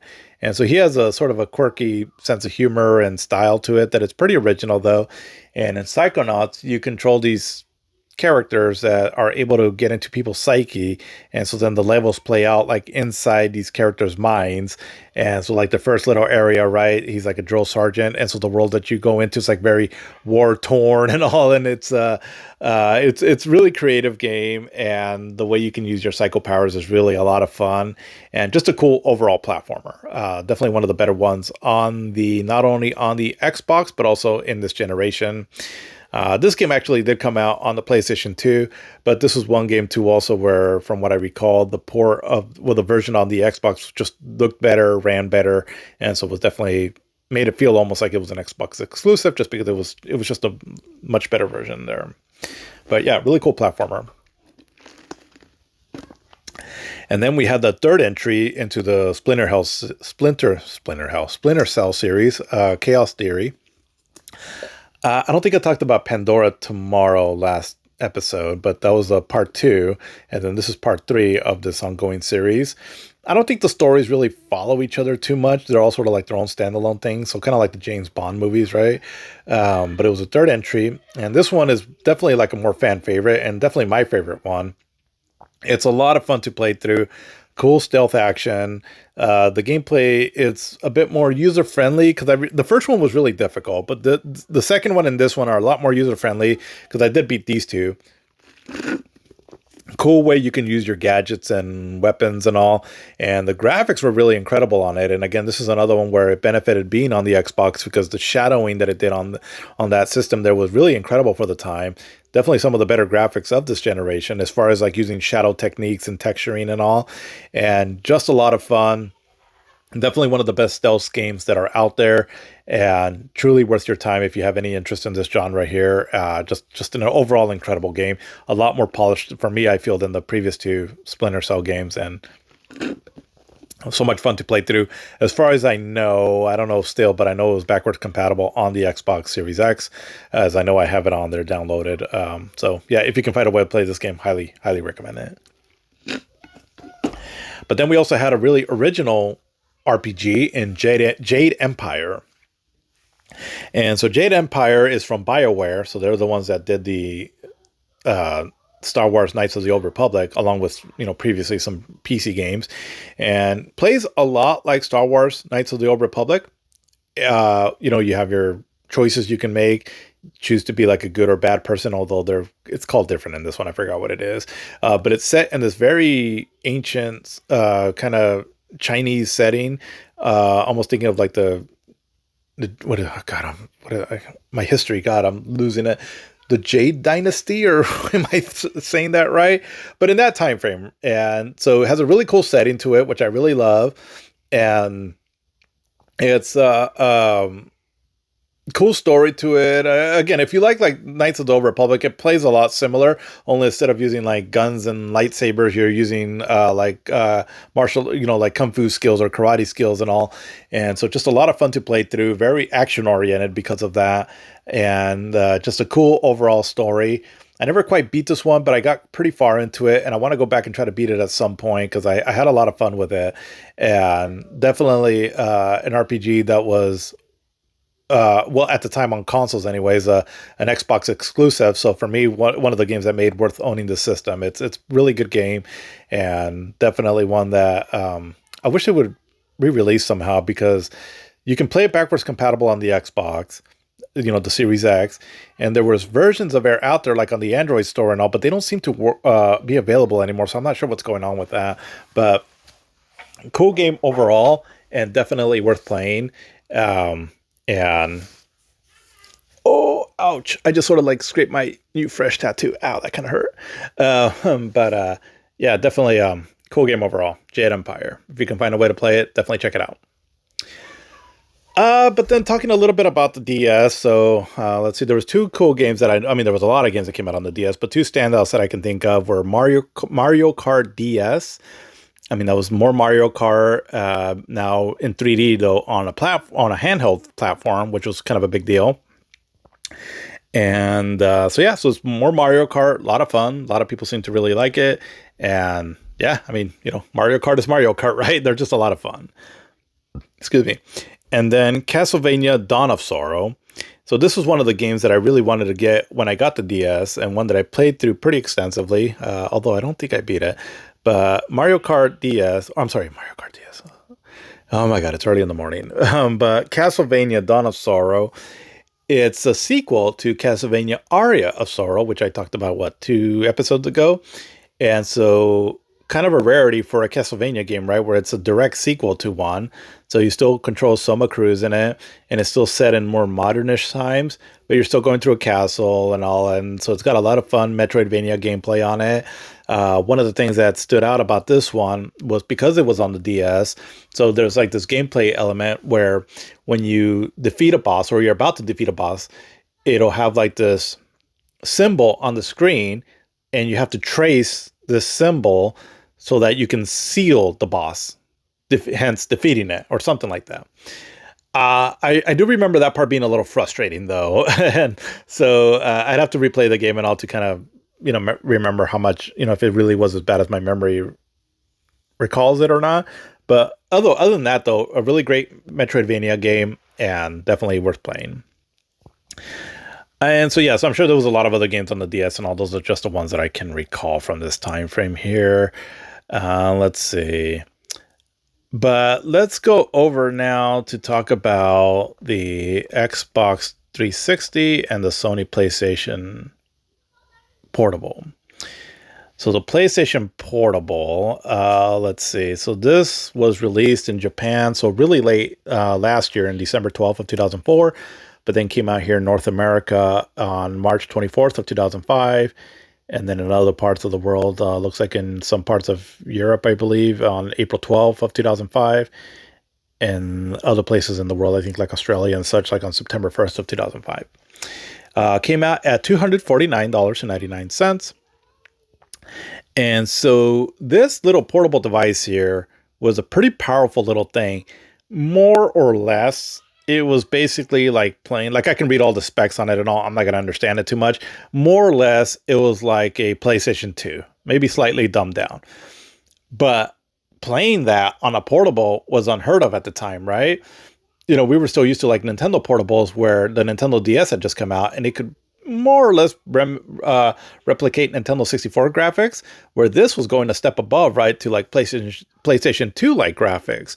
It was really incredible looking at the graphics on this when you would see it. I mean, the screen at the time and all looked really vivid, and it was just a powerful little device.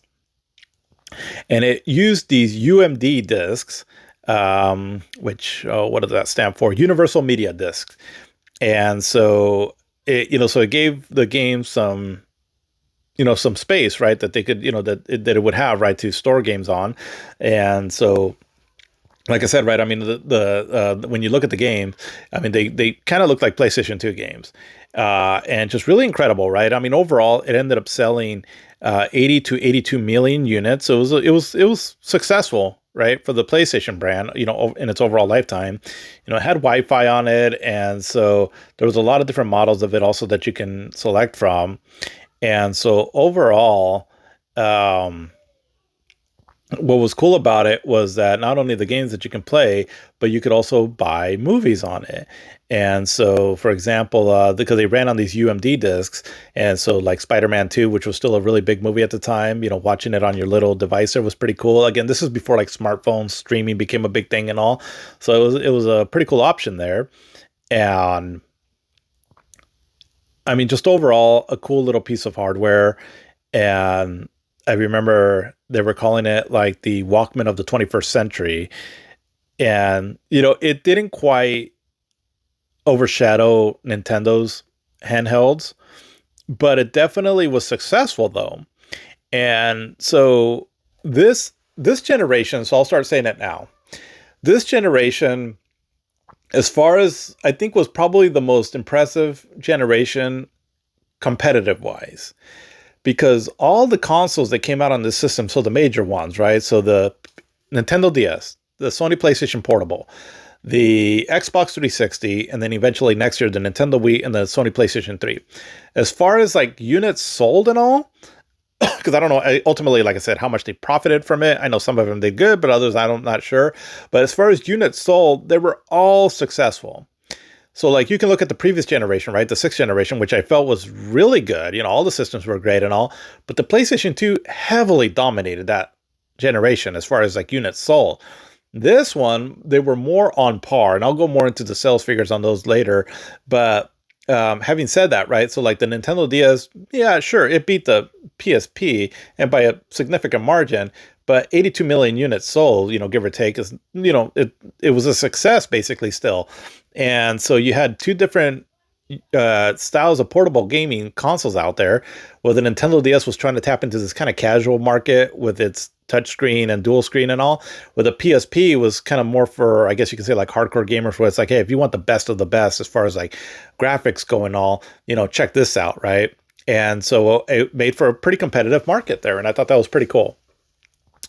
And I guess the one thing about the PSP is I'll try to talk about some of the games that have come out throughout the years, right here, and as I keep going through my years in gaming. But the thing about the PSP though is that, well, it was pretty cool, right? It was definitely cool seeing these games on there. Um, I just felt that the games weren't quite as epic in scope, and because it was this weird thing where it was like a really powerful handheld, but having games on it that were like PlayStation 2 caliber, was it the best fit for a handheld system? And so I guess what I mean by that is like, yeah, we can play a God of War game on the go, which was cool, but it wasn't quite as good as like the main God of War game, but it wasn't bad. And so ultimately, I don't know, it was like this weird in between. And so, I mean, I definitely feel the system was worth owning, but just the overall legacy of it and all. I mean, there were some games that were definitely cool on it, that were memorable, but I don't know. It kind of felt like slightly dumbed down versions of like what the PlayStation 2 was doing. And then on a handheld factor or, form factor. And so, I don't know. It was like a weird in between and all. But having said all that, right, it's still an incredible little system that came out, and definitely was impressive to look at. I mean, it was a pretty well made little machine where, it still had the face buttons of like kind of like on the PlayStation controller. It just had the one little analog stick over on the bottom left hand side. And then, the D-pad looked more or less the same as like what you would find on a PlayStation controller. It only had two shoulder buttons though, which was a bit of a downer. Um, and eventually, like I said, this would go through various variations on it to improve on certain aspects of it. But overall though, still pretty cool though. And let's see, I'm trying to see if I can find the and another thing too also that you can start doing on this is, so the PlayStation 3 eventually, when that came out and then that ended up launching its online digital storefront, that eventually launched on the PlayStation Portable. So it's kind of cool that you had this portable system that you can buy games on the go, digitally. And so we were starting to enter this new realm here, right? Of because you can start downloading games on there, and it just, I don't know, it started feeling like the future almost, I guess is what I'm trying to get at. Because it was pretty impressive what they were able to do, on this small little machine. And let's see, I'm trying to look up here like some of the games that came out for it on launch. Let's see. Okay, so there was like 12 games or 24 games that you can buy at launch when it came out in North America. So I'm just going to read through these really quick. So we had Ape Escape on the Loose, Archers McLean Mercury, ATV Off-Road Fury, Blazing Trails, Darkstalkers Chronicles, The Chaos Tower, which was a cool version of that Darkstalkers fighting game, Dynasty Warriors, FIFA Soccer 2005, Gretzky NHL, Luminous, which is a cool puzzle game, Metal Gear Acid, which is like a weird puzzle Metal Gear game, MLB, MVP Baseball 2005, NBA Street Showdown, NFL Street Unleashed, Need for Speed Underground Rivals, Rengaku Tower of Purgatory, Ridge Racer, Smart Bomb, Spider-Man 2, Doug 2, Tiger Woods PGA Tour 2005, Twisted Metal Head On, Untold Legends, Wipeout Pure, and World Tour Soccer.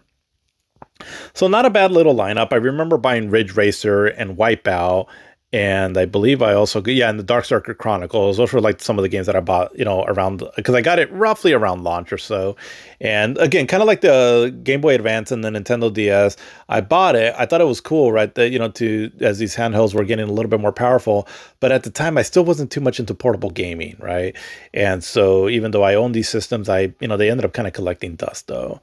But now in retrospect, right, there's a lot of games that I would want to go back to on them. But really cool though. I mean, again, that they were doing this in a handheld, and definitely impressive. Let's see. But now we go over to the main console that came out for the seventh generation, and that was the Xbox 360. So the Xbox 360, there's a lot to say about this as far as, what the system was all about, how they were the first to get out the gate for the seventh generation and all. I'll just try to summarize it as best as my ability. But so the Xbox sold, I'm spitballing here, but it sold slightly better than the GameCube in the sixth generation. I want to say, I think some figures that I've seen is like the GameCube sold, I don't know, 22 million or so, where the Xbox sold like 24, 26 million, something to that effect, right? I could have, I'm slightly off, I'm sure. But, it beat the GameCube, but not by too much. Compare that though to the PlayStation 2's 155 million, at least what was announced at that, what was one of the final figures at that time, or I guess 160 million. But so if you look at it that way, well, it seems like it was a flop, right? But not necessarily, right? Because the Xbox, it started gaining some fame, especially towards the end with Halo 2 and then Xbox Live. And people really liked Xbox Live. And so when the Xbox 360 was announced, there was a lot of hype around it, right? Because Xbox was starting to make a name for itself. And so, when they announced the system, right, they were going to do Xbox Live still, and they were going to improve on it. So I think that had a lot of people excited. And, Halo, again, right, was starting to become a big franchise. And so, I think at some point there was an announcement that Halo 3 was going to come out on the Xbox 360. So that, it wouldn't come out until a few years later. But, but the fact that it was coming out had people excited. And, and then also it was the first new generation system out the gate. And so there's always like a initial hype anyways, right, for a new console that comes out for a new generation. And so as we started looking at the graphics of the seventh generation, there was another improvement, right? It wasn't quite as big as like previous generations, but people were like, oh wow, this is impressive. Some of the stuff that they started showing off for like cameo elements of power, and how it can have like all these like characters on screen. They would show like these battlefields, right, where there's like all these orcs in the in the background, or like these dragons in the background in the first opening section, was really impressive. Call of Duty 2, the 60 frames per second smoothness that game had looked really impressive, with the character models looking more realistic. It was like, okay, we're in the next generation, right? And it was there was some hype behind the Xbox 360. It had a really cool launch event also. Like I think I read earlier that Elijah Wood did the whole presentation there for MTV. And yeah, they marketed this thing pretty well. What I understand though is that they were kind of rushing to get this out because they wanted to have a system out there, because the PlayStation 3 was already starting to announce their system. And so Microsoft was making an attempt, right, to try to beat Sony. And so ultimately, they were kind of rushing to get the system out, but Sony eventually ended up delaying their system until next year. And so we'll try to touch base on that next episode. But so that kind of worked in their favor. Like, oh, okay, well, we just got an year advantage, right, on over to Sony. And so as far as to help them out with their sales. Because of that, though, the way that they made these consoles was maybe not in the best way, as far as like trying to rush them out. Perhaps some of the ways they were being manufactured wasn't completely up to par with what it should have been. ultimately because the systems would get kind of faulty. It had some faulty hardware, which became a huge deal, which we'll talk more probably in the next episode or two or so more. So I don't want to go into it too much here, but it came at the cost of that, though. But they were the first out of the gate, and so they had some hype behind it. And so I don't know exactly how well it sold. I'm sure I can find it here if I try to research it, but it sold fairly well from what I can understand. And again, the Xbox at this time, right? So for anybody that wasn't around during this time, and you're more of a newer gamer, and you know that the Xbox right now is, well, the Xbox right now, right, where they're just, you know, they're doing different things now. There was at this time Xbox had built a reputation for itself, and so people were excited for the Xbox 360. And so the launch lineup, I remember, wasn't the best, but again, it was just the newness of a new generation, right? And again, Xbox having built some goodwill in the previous one, that there was some hype behind it. And so I remember for me, I wanted to get the Xbox 360, but I didn't get it right away at launch. And so it came out, I think November 22nd of this year. I got it like sometime in mid-December or so, because I was, again, back then, it wasn't quite as obvious when the systems would come out, but I think I was calling like every other day or so, and I think at a GameStop, and then eventually they're like, oh yeah, we have some in here. So I rushed over there and got one. And so I got one of the first iterations of it. And so I got I want to say, I think I just got the basic model, because there was a few different versions that came out. One of them that had like a bigger hard drive, and I think with Wi-Fi on it, or I forgot some of the things that they came with.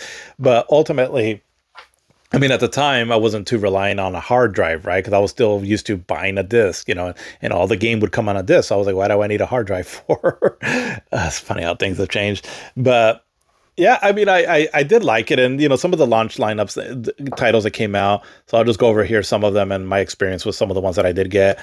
But in North America, anyways, we had AMP 3, Call of Duty 2, Condemned Original or Criminal Origins. Let's see, Gun, Cameo Elements of Power, Madden NFL 2006, NBA 2K06, NBA Live '06, NHL 2K6. Let's see, Peter Jackson's King Kong, the official game of the movie, Project Awesome Racing 3, Quake 4, and then Tiger Woods PGA Tour '06 and Tony Hawk's American Wasteland. So out of all those games there, right? So after I got the Xbox 360, I don't think I bought them all at once, but I bought them, pretty much in, one right after the other. I think it was like every other paycheck or so. And so I remember buying Call of Duty 2, Condemned Criminal Origins, Gun, Cameo Elements of Power, and Need for Speed Most Wanted. Peter Jackson's King Kong movie, the game, and Project Awesome Racing 3, and Quake 4. I remember I bought all those games fairly shortly after I got the 360, and I had fun with them. I did. I have a lot of fun. And I think I got Perfect Dark also, 0. But at this time, though, I was like, well, I mean, there's not a whole lot of a difference, right, between the games. Oh, and then Dead or Alive 4, that came out shortly after launch. I remember getting that too. And I remember thinking, I was like, well, this doesn't look too much better than Dead or Alive Ultimate on the Xbox from the previous year. But still, though, right, I was just, in my head, I was thinking, I was like, all right, the good stuff is going to come out eventually, right? Like what's happened with previous generations. And so ultimately, I was pretty excited with my purchase. I was, at this time, I'd already been a multi-plat gamer, and pretty excited to see what eventually would come out on this system, as just the prospect of, some of the graphics of the games that would be eventually be coming out look really stunning. And the one thing, though, that I did start noticing, though, and again, this would be kind of a thing that happened with this generation, was that strangely enough, with the added power, so you would get more detailed graphics and all, but the frame rate seemed to struggle, though. And there was 2 games that kind of made me question that a little bit, right, early on in this generation, which again would be kind of a continuing trend. But it was, so the game came out a little bit later, but it was Burnout Revenge. And I remember, well, the 360 version came out later, but I want to say that there was some mode in this game that didn't run at 60 frames per second, but it would on the previous generation. And I just remember thinking like, that's odd. And then also Quake 4. I remember playing this game and thinking to myself, the graphics look really detailed. The texture work looked really cool.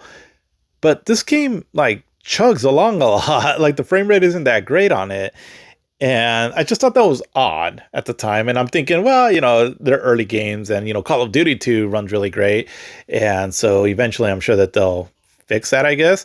But never really happened though. I mean, well, I shouldn't say that. There are games that run pretty smooth in this generation, but that's going to be something though that I did notice a lot though with the seventh generation is that a lot of frame rates struggled, and I think just because they were trying to really put out these really impressive detailed graphics, but that came at the cost of the frame rates. I guess is what I understand. I don't know for sure, but yeah, just something that I started noticing. So was pretty cool. Didn't the wow factor, right, wasn't quite as there as much as like previous generations, but it was still pretty cool though. And one of the things, even though the graphics themselves weren't didn't impress me that much, I could still tell that they were a step above though from the sixth generation. And the other thing too also is this is when we started going into high definition. And by high definition, I mean kind of more like 720p, right? Or, few instances of 1080p, but it was higher than the typical 480p that we would get previously. And so around this time is also when I ended up upgrading my TV to an Vizio LCD TV. And at the time, right, and all, it was like a 32-inch TV, so the smaller screen can make the graphics look a little bit crisper. And I do recall playing it on that, and I was like, wow, this looks incredible. High definition is really something to look at, right? So that was the wow factor I feel for this generation, was the high definition, because it was really cool to see something that was higher res. And and now because the LCD TVs were becoming more the standard, and so that's what I upgraded to. That was, I guess, the initial wow factor, right? Not so much the graphics themselves, but the high definition. And yeah, I mean, it was really impressive at the time. And it wasn't, again, quite as much as the previous generation, but the wow factor was still there. And I was still, excited as ever, right, for this generation. But I was a bit concerned, though, about some things with this generation, though. And I'll give an example here of why. So at the time, during the sixth generation, my main magazine of choice that I was reading was Game Informer. But then roughly about halfway through the generation or so, I started reading Play Magazine. Now, Game Informer, I really liked them at the time. But Play Magazine, I ended up finding out about this one as the editor-in-chief of it was also Dave Halverson, which, I've talked a bit about GameFan. I've even been trying to do my GameFan going over all the issues of GameFan in another segment on my YouTube channel. And so that magazine I have a lot of nostalgia for and all, even though as weird as they were. But then I found out about Play Magazine, and it had some of the same people, right, that were in GameFan. So I started getting into that magazine also. And that was kind of the more magazine that I followed throughout this generation. But only into a few years, right? Because then eventually, like, magazines kind of started going away, and then more of my gaming news that I would get was on websites like IGN, for example. But again, during the stretch here, it was Play Magazine. And so during this time, I had a bit of a concern with where gaming was going. And it's funny, so I'll give you an example here. So I wrote a letter to this Play Magazine that ended up getting published. This would have been in the October issue of 2005 of Play Magazine. So it had like condemned criminal origins in the front. So I'll just kind of read over here what I wrote to them, as it was a bit of a concern that I had at the time, and I think for some gamers as well too. Not everything that I speculated here during this time ended up coming out true, but just to give, again, a frame of reference, right, of where we're at. The 360 was just about to launch. The Nintendo had just announced their Revolutions. Well, no, I think they already announced it, but they showed off, or they were talking about this controller that they were going to have, right? That was revolutionary. I think at this time when I wrote this, they hadn't quite shown it off. They had just talked about it. And then the PlayStation 3, right, was supposed to be this all-powerful system that could do everything and anything. So this is what I had to say right at the time. So after reading up on information that has leaked out about the next generation systems, I can't help but get that feeling of almost pity for Nintendo. I felt this way when they launched the Nintendo 64 and the GameCube. They seemed to keep refusing to tag along with the current trend. With the Nintendo 64, they stuck with the cartridge format. On the GameCube, it did little more than just play games. All the other guys wanted to break the innovation bar with their systems, and Nintendo has done little more than stick to their guns of making quality games. It's not to say that they haven't come through with some truly breakthrough technology for their hardware, as in the Game Boy Player adapter for the GameCube or the DS, but thinking on it, all their hardware is mainly related to the direct improvement of their software. When they added analog control with the packing controller for the Nintendo 64, it was so that we could enjoy 3D games more without cramping our thumbs. The touchscreen on the DS is not just a gimmick, but it does make for a unique gameplay experience, although the idea is still a little underdeveloped. Sony and Microsoft are making the PS3 and Xbox 360 seem like PC systems with their online options and their support of a hard drive. High definition on these systems will make the games look crystal clear as well. But is that really going to enhance the playing experience for the software? I am all for high definition and customized soundtracks, but I do hope that's not where the developers, creative process are going to get lost in. The Revolution, as recently announced, will not have high definition support, and the online strategy will still seem a little weak. So Revolution, that was a code name for the Wii. But aside from a supposed groundbreaking controller, Nintendo's new system seems to just be upgrading the specs of the GameCube. I consider myself to be more of a single-player game. I like multiplayer games like Mario Kart and Winning 11A Soccer, but as I haven't jumped on the online bandwagon, the fact that Sony and Microsoft's new machines are to be PC-friendly is a little intimidating for me. Just as I and my video game playing habits are becoming the minority, so do I feel that Nintendo's plan of being a strictly gamers company. They've held on, obviously, sales-wise. I just hope their dedication doesn't ruin them in the end with all the technological advancement going on around us. I guess I just want to keep playing games in the years to come, and I hope the reason I picked up a controller doesn't fade out. Maybe Nintendo can keep pioneering their dedication in the future, and hopefully with good success to the masses. So the reply that I got on this was, with gamers games fast becoming an endangered species, I think it's safe to assume that Nintendo's strategy is not only sound, but in the long run, best for the millions of core gamers who are in this for life. Duplicating Microsoft and Sony would be to give into the rabbits they still have yet to capture. And even when they do, will their core games match Nintendo's? Okay. So my thought at the time basically was, again, anything that, if you've been following this retrospective, right, I've been given a little bit of insight to my own personal gaming history. And so I've been there, right, since when I first was cognitive enough to start playing games, that I was there, from pretty early on in the video game industry. And so I've really always enjoyed playing video games for being video games. But, we started getting into the seventh generation. And so, yeah, they're talking about games are going to be online so I wasn't, all of this was kind of a little alien to me, where I wasn't quite sure where the gaming industry was going, but I'm just kind of thinking are we still going to have games? Is this still going to be a thing? Because we started hearing things about games like World of Warcraft, online games. And even back then, right, I was I don't know if that's for me, and things like that. And so with Nintendo announced, because they had announced at the time, right, that they were going to have some kind of a revolutionary controller, still wasn't quite sure what it was, but that they were going to be still a very hardcore gaming company. But all the other systems were doing something different. And because of how much the Nintendo 64 and the GameCube didn't do that well, I'm I don't know where gaming's going nowadays, right? It was all a little odd to me. And so that's why I ended up writing that, right? Just kind of where are we going with all this? And so kind of to the extent, I guess, what we're talking about now in modern gaming, but that was my thought at the time.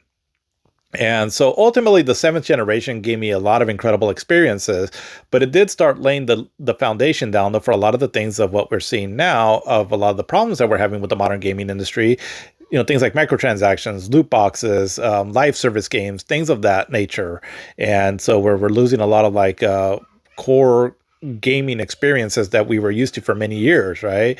And so I think when I was writing this letter, to an extent, I had a bit of a concern with what was going to happen with the video game industry that is starting to happen now. Only I didn't quite know what exactly that was going to look like, but I just kind of had a feeling of that. And so I was perhaps several years early, but I think I was kind of my thought was kind of like we were going to be in something like what we're seeing now. And again, it's not to say that what we have now is completely horrible. There's a lot of great experiences out there, like Clear Obscure, right? Um but gaming did change though, and I think in the seventh generation is really where some of that started taking shape. It just took a few years to eventually get to the point where we're at now, where I'm kind of getting to the point where it's like, okay, I don't know if I'm liking all these video game business practices. But I think that was where my mindset was at the time. But anyways, I just was remembering this letter that I had written as kind of where my mindset was at during this time. So I thought I'd share that there. Um, but yeah, but otherwise, I mean, a pretty good year for gaming. We definitely had a lot of cool stuff in the sixth generation, and the seventh generation was starting to get going, and so that'll start taking more shape next year, where we had the release of the next big hitters in the PlayStation 3 and the Nintendo Wii, and so we'll go over how those systems did to start off, along with what's going on with the Xbox and a certain red ring of death. But we'll tackle that in the next episode. Hope you have an amazing day. Hope this at least gave you a little bit of noise in the background and gave you a little bit of an insight of what was going on back then. If you have been listening to anything that I've been doing here, truly appreciate it. I'm just one dude just trying to do this, on my microphone here that I got with my phone, and just some really quick researching that I do. So again, this is just going to more of a casual conversation about video games. So at the very least, I hope it can be entertaining for that there and gives you a bit of insight on what was going on throughout these years in gaming. Again, hope you have an excellent week, and I will be back here hopefully next week as we look at 2006. Have an amazing one.